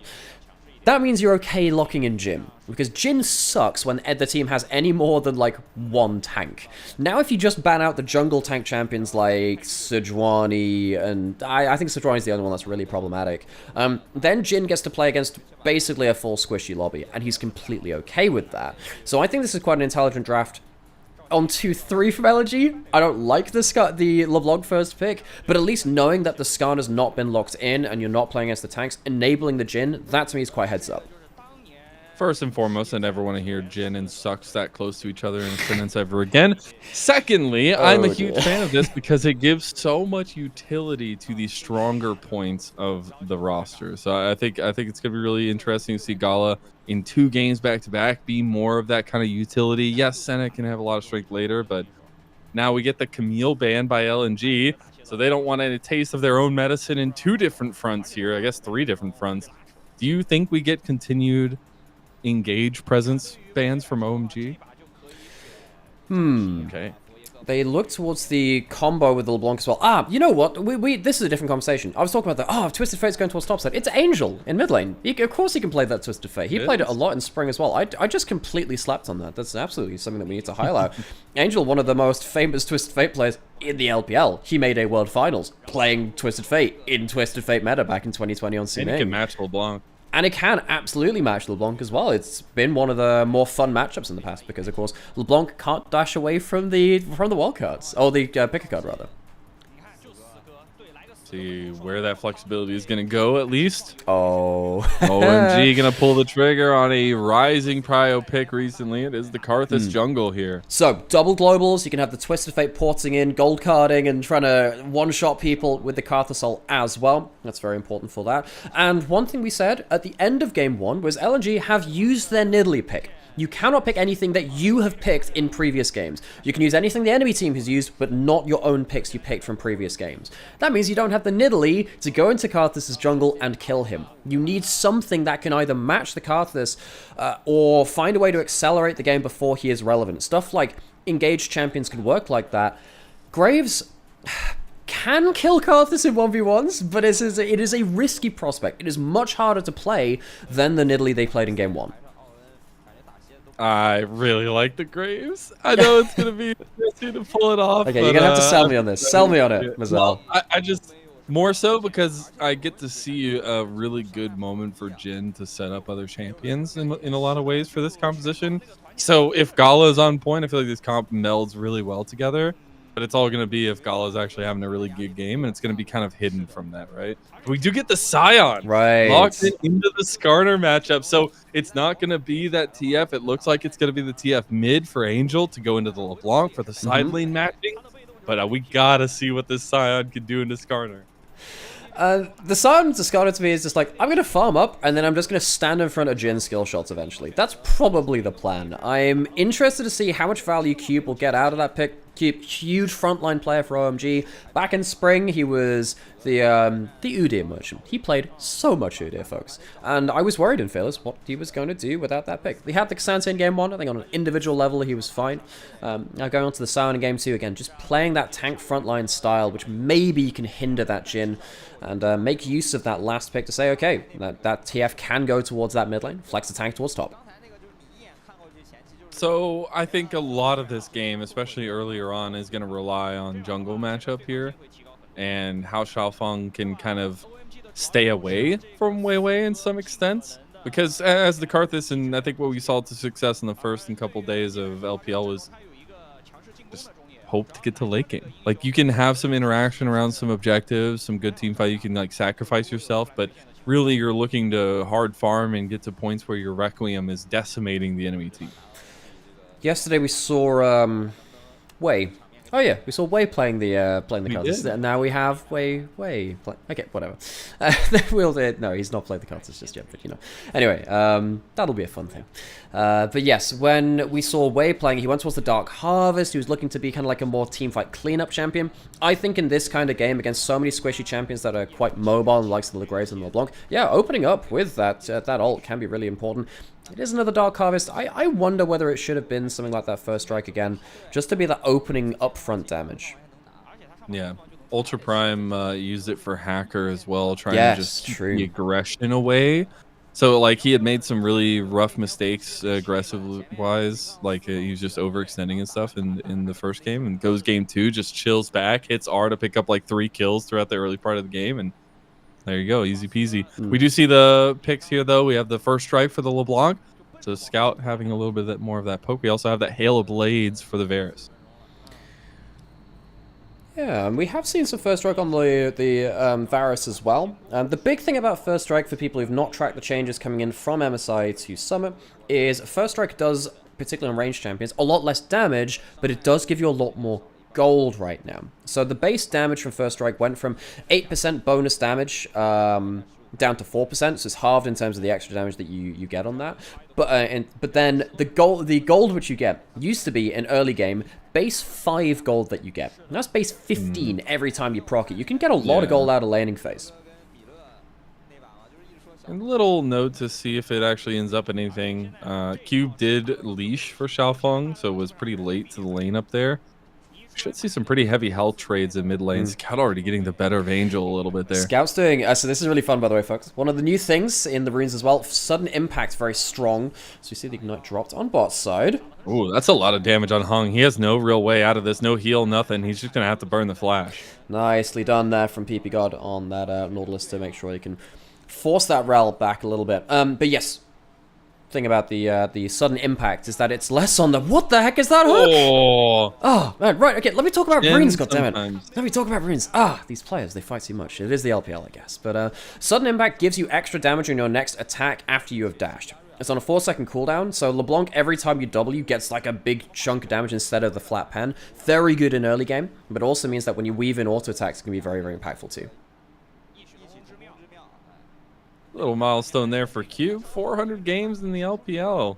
Gosh, that's actually a lot. Yeah, I mean, he's been around for a little while. I have to say, you know, Cube has had some pretty okay moments. He's been pretty good during that time too. I feel like Cube is one of those players that never quite made it into like the elite top laners, but even when I came into cast LPL last year, I thought back in the early splits, he was actually doing really well just back then.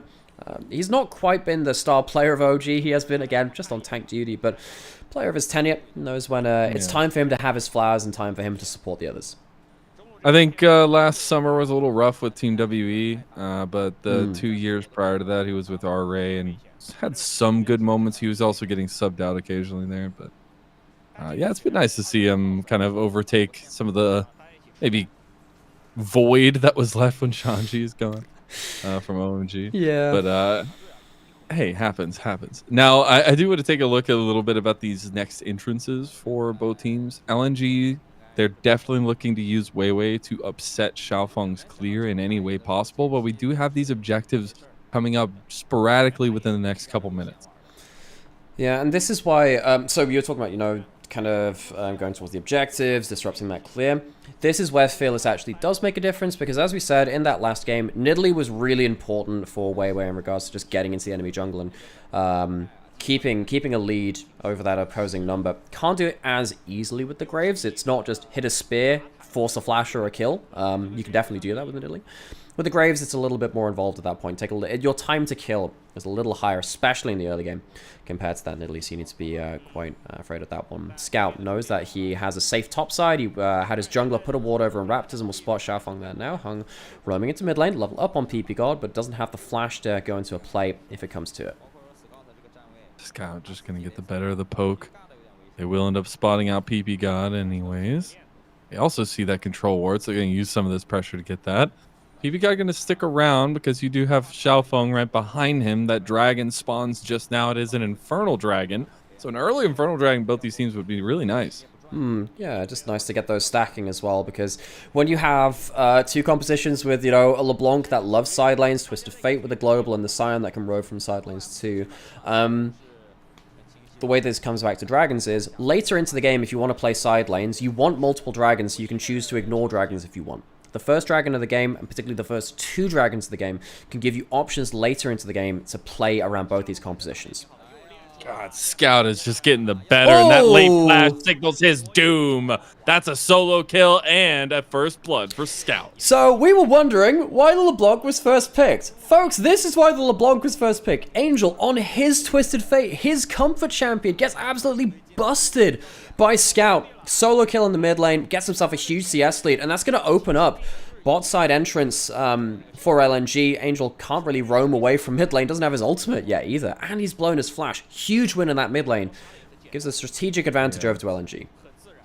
That second guessing yourself will get you every single time. Earlier flash saves him, not flashing, keeps the summoner spell, splits the difference, and now ends up worse for wear because of it. We do still have OMG trying to put some pressure around this Dragon Pit. We're going to take a look back at that one. So, what happens here? We did say that the early damage from LeBlanc, actually very high with sudden impact right now. He goes into a cannon wave, just says, I don't care, but he gets himself to level 6, pops the triple tonic extra damage bit, walks straight in, and gets that kill just about that. Really well played there from Scout to get extra value. And now that Scout has the Lost Chapter coming back out of base and 2 stacks on his Dark Seal, they're going to use that pressure from their solo lanes to get the grubbies. Meanwhile, we got a dive execution on the bot side, but guess who else is here? Angel. And they've already picked up Hung. Now they're under tower against Gala, and that's an easy double kill cleanup for Xiaofeng and OMG. Scout does have Flash, and he did have his Mimic available, but with the gold card locked in, can't really find anything more from that. Trap is procced. Finds the Cutlass! Oh, knew he was there. Trying to go for the kill. Can't get the auto attack, but Scout makes it out easy. Close stuff. Scout not quite able to get towards the bot side in time. He managed to get that great solo kill onto Angel, which stopped the Twisted Fate from roaming out of lane, but then LNG kind of forgot that it wasn't just, we got the kill. Twisted Fate can never press his ultimate button now. Well, of course he can. So that's a bit of a misread from LNG, miscommunication about where Angel was going to be on the map. Scout, however, though, still opening up a huge individual lead. He will, again, need to keep holding Angel down to make sure that something like that doesn't happen again. Really, really good damage calculations from Scout early on this LeBlanc. He's putting out so much pressure, and it's so early still. See what that side lane has to bear later on. We do have that dragon still up, as nobody's been able to put enough pressure around there. We do have Weiwei moving that way now, and Angel takes another huge trade. I mean, Scout's chain accuracy has been really good when he's been on screen so far. He's been... This is such a disgusting point in the game, too, where we saw Humanoid do this against Cream at MSI, where LeBlanc is a champion that can use mid lane waves in a very potent way. If you can't approach the minion wave, LeBlanc will stand beyond the minion wave or jump over the minion wave and punish you before you can get back to your tower. Scout's been doing that really, really well, and now Twisted Fate, who's behind so much gold, is in real threat of just being snowballed out of this individual lane. OMG need to get Angel away from LeBlanc. A little bit of a late start here by OMG. They're going to commit to it, though. Why not, I guess? Half health, 50-50. Here comes Weiwei and co. to push them out. Hung's not even going to let him go for the 50-50 as the curtain gets called. PP God goes out of the way, and there's an instant trade. It is jungle for at least one. Now Weiwei trying to survive, but can't even get the dragon. OMG resetting onto Scout here, too, and Scout's getting low. Gala gonna force shot the dragon down out of all of it. And that's what Jin's there for, baby. Objective secure. Yeah, fourth shot was sure something, but Scout goes down in that play. Big amount of gold going over back towards OMG because of the shutdown onto the LeBlanc. It feels like LNG, they kind of missed the second part of this fight. They misplayed it a little bit. I think this initial play is completely fine. The timing of Hung going in with the extended engage range of Graves' ult and the LeBlanc jumping over to, fantastic. Get straight onto Xiaofeng, and that's the card instead. But they've overcommitted beyond this point. They don't get themselves enough value out of the second part of this play. And Scout, I think he's just caught off guard by the pink ward in the brush, and he can't even get himself a trade back. He knows there's a ward in there, misses his distortion straight up. Would have been a 2-for-2 trade if he just distorts right in front of him. Here's the Twisted Fate ult. Back into it. And Scout gets caught on the blast cone, but gets one back as he uses his fancy feed the damage to that LeBlanc. He had that Luden's Companion available. That's what did so much damage there. Yeah, that first item spike, very, very powerful, but Scout has now died twice in as many minutes. That is something that cannot be allowed to continue happening. LeBlanc's the champion where your first death of the game typically slows you down a lot. Luckily, in this case, it hasn't completely done that, and they do buy the Twisted Fate ultimate too, which will give some breathing room for LNG to play out the next part of this game. What happens here, though? Jumps forward onto Xiaofeng, and he uses both his distorts. Xiaofeng positions himself between the return portals. That means that Angel can come in and easily clean up Scout towards the end of this. Xiaofeng does go down, but the fact that Xiaofeng walks forward into the distortions allows him to get a return trade. He's getting something back. You also have Blackfire Torch completed for Xiaofeng. This is going to be a nice little damage spike with those sorcery boots. So they're going to move this over towards the grubs, trying to deny those 6 stacks from LNG. Should be able to clean this one up with 5 members strong up here. LNG focus on other parts of the map. So, Zerka, we haven't talked about this gunner at all, have we? I see it on screen. Skarner is a champion which has ruled the LPL in the first few days of play. We thought that this pick would be so important. Scout walking into Angel, the ADTF racking through those auto attacks, but Scout trading back. Yeah, but that chain, though, it does so much damage. Zika. And here through the wall, here comes Ixtal's impact. Is it going to connect? It doesn't. Zika unable. He thought he was in flash range. He thought he was in ult flash range. Doesn't manage to get it. Xiaofeng, no flash. Has his ult, so might be able to trade something back. Just trying to clear the wave right now. You gotta remember, this pick can still scuffle pretty heavily. It is gonna be LNG finally moving out from this weird tower dive situation, but they're gonna move right back in. Scout gets another Xiaofeng wants to die. He has no mana. He wants to die. Yeah. He needs to ult now. He's gonna go down. He has an angle here for the Skittles popping. Here comes the Requiem, but it's gonna be nearly not enough. And I feel like they're from Xiaofeng and OMG. It's just, it's an overstay towards topside. Xiaofeng also finding out that, you don't get mana regen for your jungle item if you're stood in a lane. That's a bit of a awkward situation. He needed to die earlier if he wanted to protect his teammates. Maybe he should have just given up the ghost, quite literally, to get himself access to a bit, well, of course, the mana-less state of your passive. And LNG, once again, showing that they're very proficient at playing through the kind of 12 to 20-minute mark in side lanes with their scout champions and Zerka's side lane champions as well. Now, that's what I want to talk a little bit more about since we're getting to this mid-game here. As we see the actual toggle is 269 gold for Scout so far from his first strike. Do we still think there's, since it's an item in advantage or so, maybe a little bit less than a full item for Scout, does he win the side lane now against Angel and they can kind of push priority that way? Oh, I really think Scout is going to be winning everything against every individual champion in the game. The question is not whether Scout wins individual matchups. It's whether he gets a one-shot combo before a response comes in from Karthus or TF. Yeah. That's typically how that's going to go. So we can see right now, Scout pushing up towards that top side. There isn't a Karthus ult right now, and no one else is roaming up towards his lane.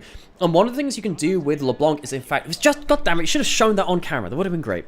LeBlanc is a really annoying champion because you can jump forward, toggle a load of skills, and then get out of tower range before the tower starts targeting you because you just immediately flick back to your distortion. You can do it kind of on Yone as well with your E pop back.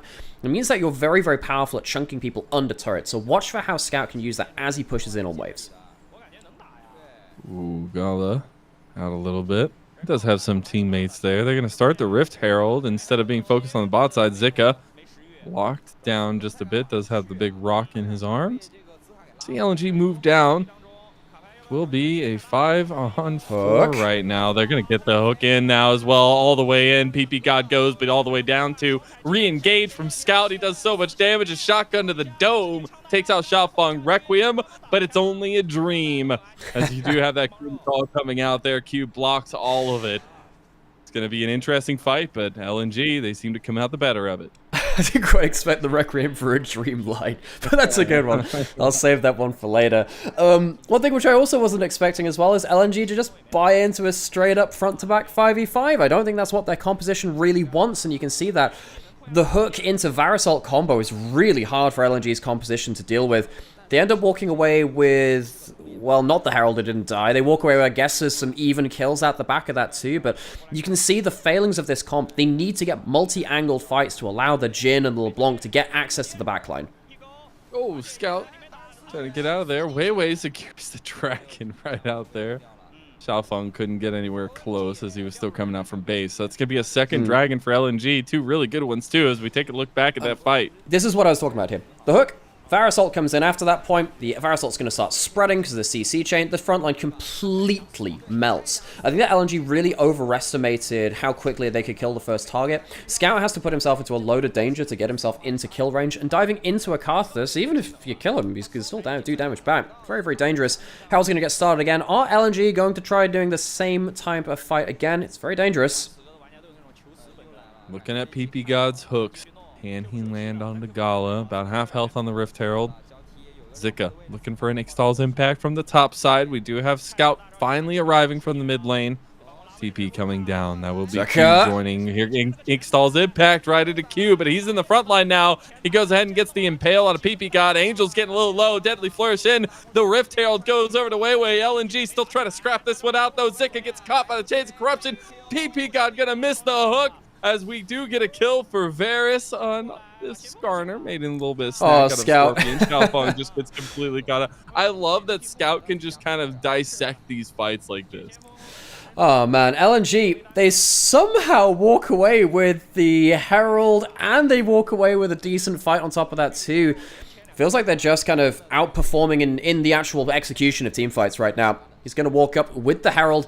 Again, he can really punish a lot of people under tower with that ability to just hop back and forth. He's doing a really solid job of keeping up his damage numbers. He has the Herald to force down this turret, as and when he wants to too. Oh, Hung. Okay, there we go. Yeah, Oh my god, he's out! Mind games! Let's go! He had it all planned from the start. Well, now you're thinking with portals, I guess, or something like that. Gets out somehow. I love that. That's so great. Let's go over this fight again. Zerka gets himself into a flank position. Not gonna say it. I don't think this Skarn has been the most impactful thing ever. He gets onto the Scion. It's not really threatening someone in that backline. Carries PP God over. It doesn't really feel like it's the most valuable, though. He engage from Hung right there. Okay, that's okay in some sense, but it really feels like the backline of OMG didn't care about that Skarner at all. Yeah, and I think that, you know, PP God was stopped a little bit, but yeah. Scout doing the most. He gets the eye and gets the kill. Yeah, it is. This is no longer LNG. This is Scout and Friends. We're renaming it here officially now. That was kind of last year thinking about it, but anyway, he's having a good game here on the first pick LeBlanc. Keep calling that one out. Has himself a Zhonya's now as well, so we can Zhonya's through the through a gold card for one, but also through the Karth Assault, more importantly, and the Immortal Assault too. See how that affects the way he plays that team fights. Yeah. I want to focus on because I think OMG, they still have some really nice team fighting, scaling aspects to their team. And I think Xiaofeng is going to be a big kicker to that. But you're really looking at like 3 items, right? So you're still very far off of that goal. And I guess, can OMG ride the storm right now? Yeah. Once you get rapid fire ride cannon, the chillin' maybe. Yeah. Well, I mean, they do have... I mean, it depends on which kind of points of Chinese mythology you get through. They sometimes call down lightning as well. Lightning is a big thing in Chinese mythology, by the way. It's symbolic of trial and tribulation, which you overcome to reforge yourself. And it's very dramatic. It's actually very cool. I love it. I enjoy reading a good Shansha every now and then, some of those novels. Anyway, they do have rapid fire cannon coming up soon. When that comes through, the game changes a lot, because then you can get really long-range fire cannon cards onto someone like the LeBlanc and stop them impacting the game. Angel has a 2-level disadvantage from Scout. Scout is menacing with his 2 items and 7 stacks on his Darksteel, also with the Rift Herald. Able to take down maybe one of those side lanes. Dragon coming up at about 40 seconds now would be a soul point for LNG, and you see OMG already trying to get some vision out ahead of the game. One of the things that we mentioned earlier is LNG, they have good side lane options because Scout is so far ahead. He's just gone back. I love this. The Darksteel is a library card. You cash that in, you get yourself a book. He's going to be taking out that Magi's on loan and seeing if you can add any value out to that one as well. That's not really how libraries work, but hey, he's got a book. But they can give up a dragon if they want and get side lane advantage if that's more important for them. They have options, which is the important thing for this. I think I know it's gonna be a little bit of a side tangent right before a really important fight, but the versatility of League of Legends right now has been really awesome to watch, especially the way the LPL has been picking it apart. Rift Herald now going in, gonna die before anything. PP God gets the depth charge engaged there. Chains of Corruption going down. Requiem coming out now too. Weiwei's already down, so objective contesting is out of the game right now for LNG. That means OMG move forward. But the LNG didn't have to hard fight towards this dragon. They could have left it. That was the bonus of having 2 early dragons. So OMG showing once again that they are really, really happy to walk up and just throw hooks and CC at people. Person that we've not talked about a huge amount so far is Starry on the Varus. The damage from those arrows is getting absolutely absurd in that pick combo. That buys them the dragon. That's going to buy them an extra bit of pressure on the map. And they're very happy with how that last phase of play went. Coming all the way through the OMG developmental system from Oh My Dream in the LDL. Here he is. He started as a jungler, by the way, and he's already had 2 banger games back to back. First on the Jinx. Here look now, how much damage that does, man. That arrow is disgusting. And the fact that Weiwei jumps in to try and save Scout, I think that was the real mistake there. Scout could make it out. He had the Zhonya's too. And yeah, Flash. Weiwei, he had no business being in that position. Now we need to see LNG Once again, see how they can use Scout. He's jumping forward, but he's not really killing the side lane kind of aspect of this game in the way which I would have expected. He's trying to get these kind of smoke and mirrors play out of Fog of War play, but he's losing waves to do this right now, and that's a problem. Some utility being played through from Gala on the Jhin right now. They're trying to move around this to get some vision, but OMG are just trying to get this mid lane push going for themselves. They've already gotten the outer tower here. LNG are lacking with some of that standing gold still on the map, but Scout looking to do some damage up here. Angel is in a bit of trouble here. He is going to caught up a teleport his little way bit in out. CS. He's going to get himself altered away. He goes for the fight. He goes for the fight. No, that was so big brain, and the Requiem will get the kill. Alley-oop. That is a great call out, Mazel, because Angel, yeah, he escapes Scout, but he immediately goes into the enemy jungle. We talked about how Angel is the Twisted Fate player in the LPL. Really, it feels like he's the one that's been playing it in mid lane, at least. He's going to at least get out a little bit from Scout's damage there to secure this topside push. And now OMG have a gold lead. They have a very good scaling composition, which we've mentioned a couple of times. It really does feel like OMG have now broken the strongest aspect of LNG, which is the side lanes. They've won that last objective fight. They break open a turret for themselves. And you can see LNG, they're desperate. They need to fight now. Oh, they are looking to fight, and they're going to do it right. They got Zika all the way in the back. You got TP now coming in from Cube. He's going to be a big body, but they try to go for Angel first, and they absolutely dissect him off of the body of OMG, and the rest is coming down now. Zika, oh, he's locked down a little bit. Scout looking for some damage on Starry, but Starry has the Edge of Night, so he can block away from it. Scout in the angle here on the South Flank to do some damage. He gets that gold, and he's buying so much time. He's going to have another distortion after this. The engage from Hung. Chains of Corruption don't matter. It ain't stopping nobody as the fourth shot comes clean. A double kill for Gala. Oh my word. Huge, huge three-man distort at the back of that play. Picks up the damage. I thought that Starry was going to wipe the fight.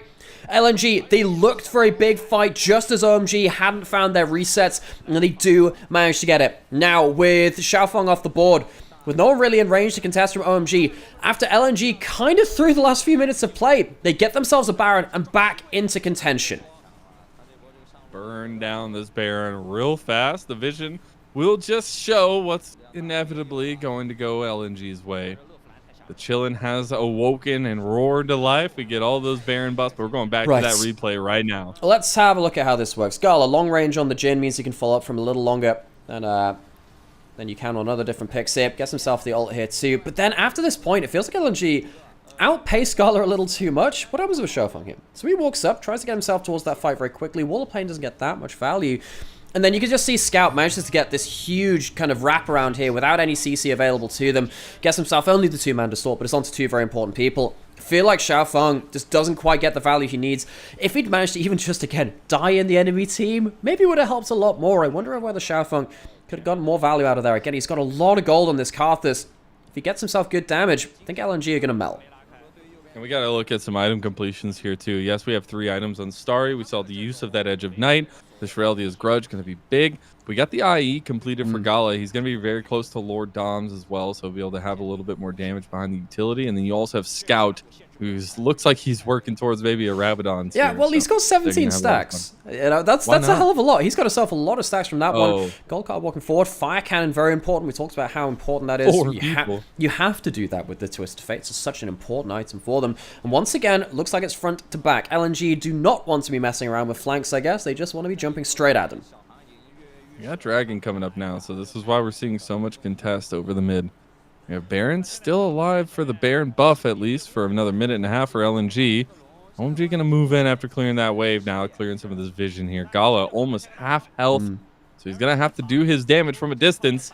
You get Scout getting some poke in, though, here. Yeah, I really have to say, Starry has been the far more impactful AD carry. It's just not been a game about AD carries completely. Starry's comboed up well. Gala is now, of course, you said, got that Infinity Edge. That very much helps when it comes to picking up a little bit of that extra damage too. And the Dragon is started up. It's going to get burned down quickly. Remember, there's a Karthus in the game. Way coming around the corner. Gala looking, no, okay, just going to go to Xiaofeng. So they give over a second Hextech Dragon in a row. OMG get the play while LNG were a little bit behind it, but now they have the Baron buff to push down bot side tier 2. They do. Scout didn't have himself in position to start the fight, and now OMG corralling them. There you are. Absolute corral. You know, maybe looking like fish in a barrel here. PP God not going to go for it just yet, but now hits the depth charge. Here comes Angel on the other side with the yellow card. Collateral damage, just trying to get the escape. They already take down Hung, but the Chains of Corruption goes wide, so that's all OMG get. And it's not really what the fight which OMG wants. They only get the support. They start falling apart around the rest of the map with the last bit of the Baron buff from LNG too. So that's going to be some map pressure coming in from LNG. At least OMG walk away with that Dragon, which we noted earlier. And they get something to stop the last bit of the push towards bot lane. But all things said and done, I think LNG are happy with what happened in the last phase of that play. OMG need to find a way to get themselves a proper front to back. If they get that, I think they're completely happy with how the itemization works at this point. I think that they have enough damage between particularly Starry and the CC combo to kill the first target very well. Gotta find the right first target, it feels like. Gonna have a lot of time to think about that game plan, though. Is Hung and Wei gonna be looking as the kill squad right now for LNG? Gotta do some check-in on how we're thinking about this mid lane matchup. We had Scout's first pick LeBlanc here doing some work, but Angel's starting to fight back with his homegrown TF. Yeah, that TF was, again, one of the points that we focused on a lot because of the history of that pick. Gonna say this too, though. You know, Xiaofeng coming up from LDL himself not too long ago, coming up towards OMG to replace Aki, who'd been there for so many years. He's had some good games, particularly on the Viego. The Karthus not necessarily something which I would have put towards him. Cube, he's going to have to ult out of this. He should be fine, and indeed he does. But Xiaofeng, he has the ability to turn this game. He hasn't had the huge game-winning fights yet that we know that a late-game Karthus can do. But he has himself a lot of damage on the board if he gets himself into the right position. I mean, we asked earlier, can you survive the 25-30 minutes? They've done so, right? We're almost going to be at 30 minutes here. They'll have a lot of strength through Xiaofeng added to the roster. But I think now we get those third items for Scout and Gala. I guess fourth item for Scout. He has gotten that Rabadons now as he TP'd bot side to get that tier 2. We also got that Lord Doms for Gala. So no slouches. They've controlled the lead for a little bit now, even though OMG had it earlier. But we're getting now to a point where you have to get vision on the map and keep pressuring, because you don't want to let OMG just continue scaling. No, but you also can't just throw your bodies at the enemy and just look for picks. The thing about LeBlanc is that she can often be a lane bully, and when LeBlanc is strong, she is a lane bully, and she transitions from that point up to big plays, but it's dangerous to keep jumping in. They do manage to get good damage onto PP God, but they can't quite finish the kill. Gala can't hit a shot there. Hits one on a PP God, does a decent amount. But a little bit, as he hits 16 after that one. They're going to look out this top side, because this is where LNG thrive, right? If they can get some chip damage, they can find a pick out, they can find a big engage, things like that are going to go really well for them.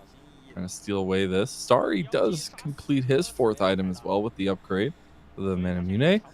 And here comes OMG to try to take out Hung. He has that rapid fire there, so very close. Yeah, Hung manages to just about get enough move speed to move out of that one. Scout walking towards Cube. Doesn't have huge amounts of magic penetration. Yep. He has the Blight and Jewel, which is enough to threaten most. Money. That's all he's there for, man. That's all Scout is. That's true. I completely forgot about just first strike farming. Do you remember Talon Jungle doing that? Where he wouldn't even look to kill you all the time. He'd just like take 80% of your HP and just flip over a wall. It was like, thanks for your wallet. Great. That was a time. 2021 Worlds. That's when Talon Jungle was the thing. That was I enjoyed it for a bit. And like many new fun things within League, I enjoyed it for one patch and then I wanted it gone. Shout out to Trindamimid. Similar thing. Cube. They do a decent amount of damage now. Cube, you gotta be careful. Big dog. As, he does make it out of there, but almost half his health gone. They have Dragon Cone up, so he's got to get a reset. He has TP though. Yeah, he has teleport, which helps. Now the thing about teleports on tanks is that it allows you to effectively play with 2 health bars. But Scout cancels the back. That's a problem. That's a bit of an issue. It means that he won't be in position to keep protecting his team. Gold card fire cannon down. That will charge up quickly enough at that point. Gotta wonder now as well when the DPS check is going to come in from the likes of Starry and Xiaofeng, just trying to one-shot someone. The big Karthus, I'm wondering why we're not seeing it at the start of fights more. Level 16 on the Karthus We're so powerful to try and chunk out Scout right now. Going towards the first target again. Scout wants this. Oh, yeah. LNG want this all day. They Oh, have picked Scout. them apart at the seams. The curtain call will finish him off as Gala makes good on his performance. LNG, they baited the front line of OMG, and what left hole there carries ripe and juicy on the back line for the chillin' to eat all day long. They have completely trounced them under turret. Ixtal's impact will push you out of there, and Cube will be the last to fall, but surely not the least, as the towers will join their teammates. LNG were known as the Turtle Team back in spring. The thing is, that might be derogatory to some. In Chinese mythology, there's a thing called a dragon turtle. It's one of the divine beasts, and LNG, they went from a lowly tortoise into one of them. I felt like over the back part of Spring Split. They've been slow again today. I'm not going to say they don't have a little turtle shell on their back, but it has looked effective, even if it has been slow. That combination, I hope we get a replay of that one soon, as the big purple worm will go down. Baron buff aplenty for all 5 members, and let's take a look at this. Look, OMG's front line goes so far forward. That's a huge Graves ult as well to start things off. But the thing is, look, one of these teams is using their ultimates to get a HP advantage at the start of things. The other one is waiting too long. I mean, I really think that Xiaofeng getting caught out like this, and even getting pulled out of the fight by Zucker as well. Like, Xiaofeng in the late game has had the damage to churn these fights, but hasn't really been pressing the buttons at the right point. Again, should just be pushing that ult on cooldown, chunking out Gala and Scout. OMG have gotten the last 2 dragons in a row. LNG not going to want to let them do that last time. Cube just goes straight forward, and they have a lot of health shred now. He's going to unstoppable force his way out of that one. PP God takes a 4-shot curtain call to the dome. Now Scout, he's patiently waiting like a killer. Going on to Starry there, forces his flash. The rest of LNG have streamed forth. Cube is just a ragdoll over there. Even with the Requiem getting one back, they'll still get the depth charge out of PP God too. Cube trying to run around the corner. Now Scout looking for Angel, looking for anybody, anything that he can set his teeth into, he'll take as he goes for another. The rest of his team coming to support him. An angry Krat, given the anomaly of how LNG are feeling in this one. They were angry. They wanted to finish this one, and it's a 2-0 here. And when the group draw happened for LPL Summer 2024, OMG, when they saw they were in a group with not just top esports for LNG as well, they put their head in their hands. We had some questions about what level of form LNG and OMG would come into Summer. LNG, they are still the slow, methodical team, but you can't deny it's effective. Love to see some culmination, I guess, of this group as well, justifying that we do have our 2 top teams here, it seems. But OMG put up a good fight. It's a trouble against some hands there. But I think even though we didn't get to see like the full package of what Fearless has to offer here, it still is a point in the meta for LPL where we're getting a lot of really cool drafts and styles, right? We just saw Gala play Senna into Jhin, and it was all about his teammates, right? And it was all about trying to make other people work, and I think that's an interesting style for LNG to adapt. Yeah, I mean, I think it's just fun. I think for me, the bot lane's one thing. I really think that the Nidalee only being able to be picked once in a meta of AP farming junglers is really changing things. I think that the whole meta has changed now that AP junglers are the strongest class in that role. Having stuff like the Nidalee to shut them down for one game is good, but you need to have other answers beyond that. We saw that LNG, it picked out that Graves, but it wasn't quite as simple as playing through the Nidalee to try and shut down the Karthus on the other side. And yeah, maybe when we finally get some more 3-game series, we've had a couple of 2-0s back-to-back now, with 2 yesterday and then 1 today. We'll get to see how deep that pool goes. goes. 6 games you on did, my day. you did. You tainted the pool, Nymaera. I'm sorry. Would you like me to apologize again? I can do that. An official statement, please. I'll put it on like the proper letterhead cursive. and everything. The proper letterhead and everything. Yeah. Or Yep, I could do an apology. I could do like an apology video. That really crap apology video with a ukulele or something. Yeah. No, but it was a good series from LNG. I think it was kind of an expected series. I think OMG are going to feel pretty bad about this one, because I feel like there were some good moves for their compositional strength in that second game. But okay, folks, obviously this series is over. There is another series. Is This it in a different? Yeah, it because is. it's a different group. So I just checked the stream. I'm just gonna change it over now. I think it's on the second stream here. But yeah, obviously this is our day off, folks. This is like our days off. But we love the LPL so much that we wanted to cover it a little bit more. Anyway, thanks for watching. And obviously we'll continue doing the second stream, second series as well. And yeah, thanks for supporting us. If you want to drop a like, a subscribe, or whatever, anything you can do to both myself and Mazel. Mazel, of course, I've put that in the stream title on both my YouTube and Twitch, so you know who's on that as well. I'm Nymaera for people who's on Mazel's Twitch as well. We cast together on LPL, but it's just nice for us to do things on our off days as well.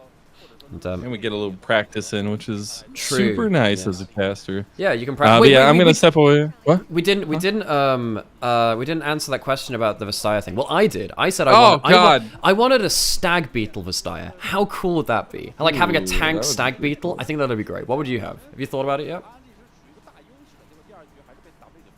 I did, but now I'm going back on it.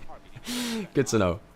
I honestly, I think it would be kind of cool to have like a strong gorilla type. Ooh, like, that's like a great idea. More tanky. Not as much as like the Sly kind of style that Wukong has. Is more like an ape, but more like a gorilla style. Right. It'd be kind of cool. That'd be kind of cool. Yeah. I wanted to go with like my favorite animal, but Rengar's already kind of like a cat, and I like lions, and I was like tigers, but then that's not much. You do have like Nidalee with the cougar form as well, so actually we have like double down on that as well. Anyway, we're gonna take a quick break. Right. Are you sticking around for the second series, Mazel? Are you? Yeah, I'll be here. I'm just gonna step away for just a little bit and go get some water and stuff. All right, and I'll see you in a second. I'll sit down for a bit, and I'll go refill my drink in a little bit. But yeah, once again, folks,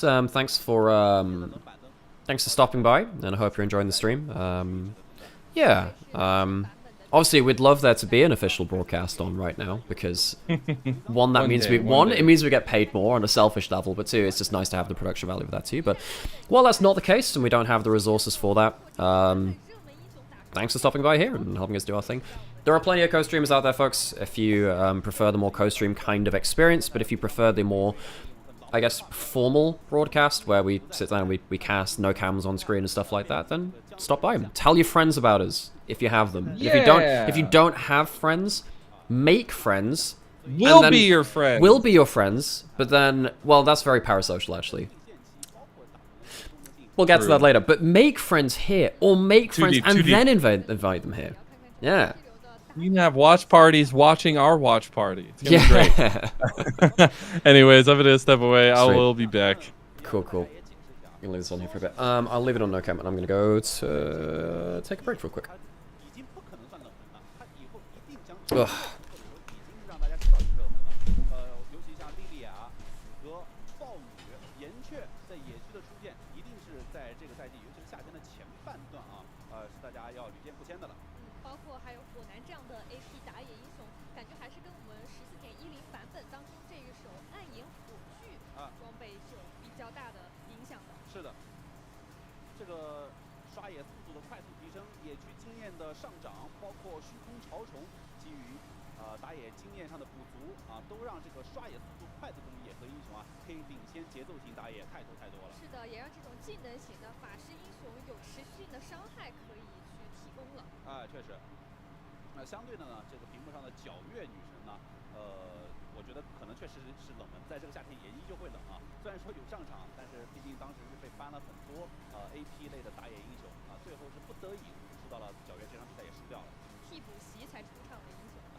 目前呢，其实打的比赛还没有很多，尤其是 A 组还没有队伍亮相啊，大家可以期待了。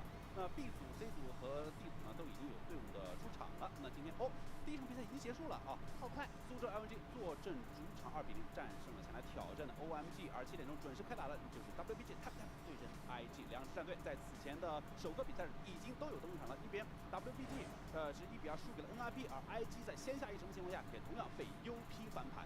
是的，包括说 WBG， 其实他们在首战第一把的时候，有给大家展现出非常亮眼的操作。那么先来看一下他们在本赛季的首发名单：上单 Breeze 打野塔尔赞，中路小虎，下路 Light 跟刘青松。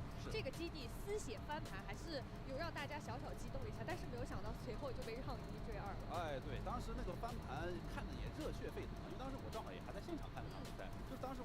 可能在座的各位，包括屏幕前的你们，都觉得那 NIP 已经是必赢之势了，拿到龙魂又拿远古巨龙，破了3路，居然都没有带走比赛，最后基地600血啊，全活了下来。那这里也是看到他们在上一场 PO3当中选用到的一些英雄，也是比较符合当前版本的趋势的。尤其是像豹女啊这些英雄的出现啊，上路也有兰博和斯卡纳的出现。而这个版本下路可能更多的还是选用到这种工具人或者是炸弹人也可以出现。而且小虎目前为止还没有选择 AD 类的英雄，但实际上大家熟悉他的都知道，小炮、飞机那都属于小虎的最擅长的之一了。包括说咱们飞机现在也是一个全新的姿态。哎，这是 AD 飞机。对，而且 AD 飞机也有2套的出装，所以也看看他们今天会不会选用出来。没错。个人对于小虎的这个 AD 类啊，或者是长手 AD 类的英雄在中路登场是非常非常期待的啊！大家观赛时间有比较久的朋友们应该有印象，小虎的59万，哎，正是飞机打出来的。是啊，所以在全线的飞机，看看能不能够跟小虎再次联动一下。是。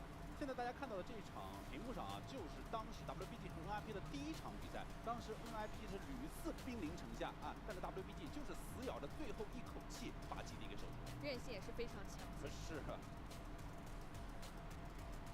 既有自己的韧性啊，同时对手打的也比较任性。那也是有给到一点机会了。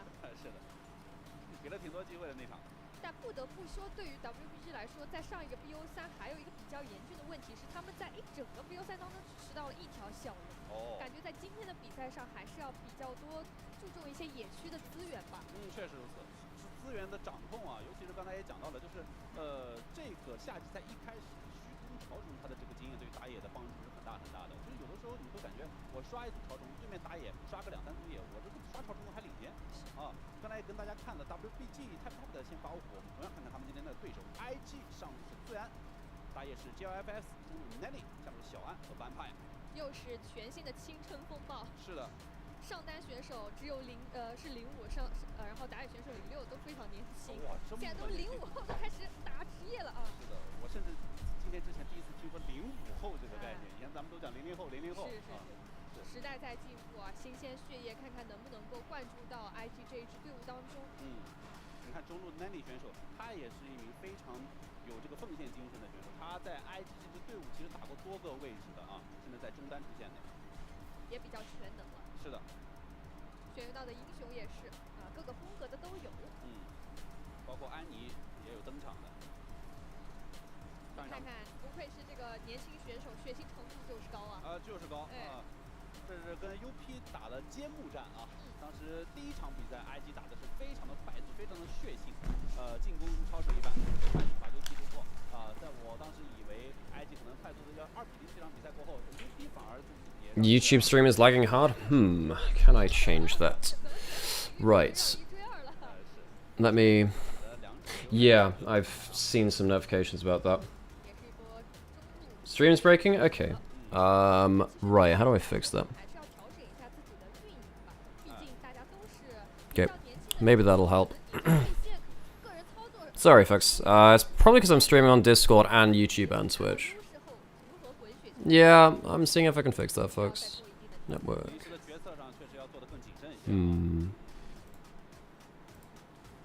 Anything else I can do?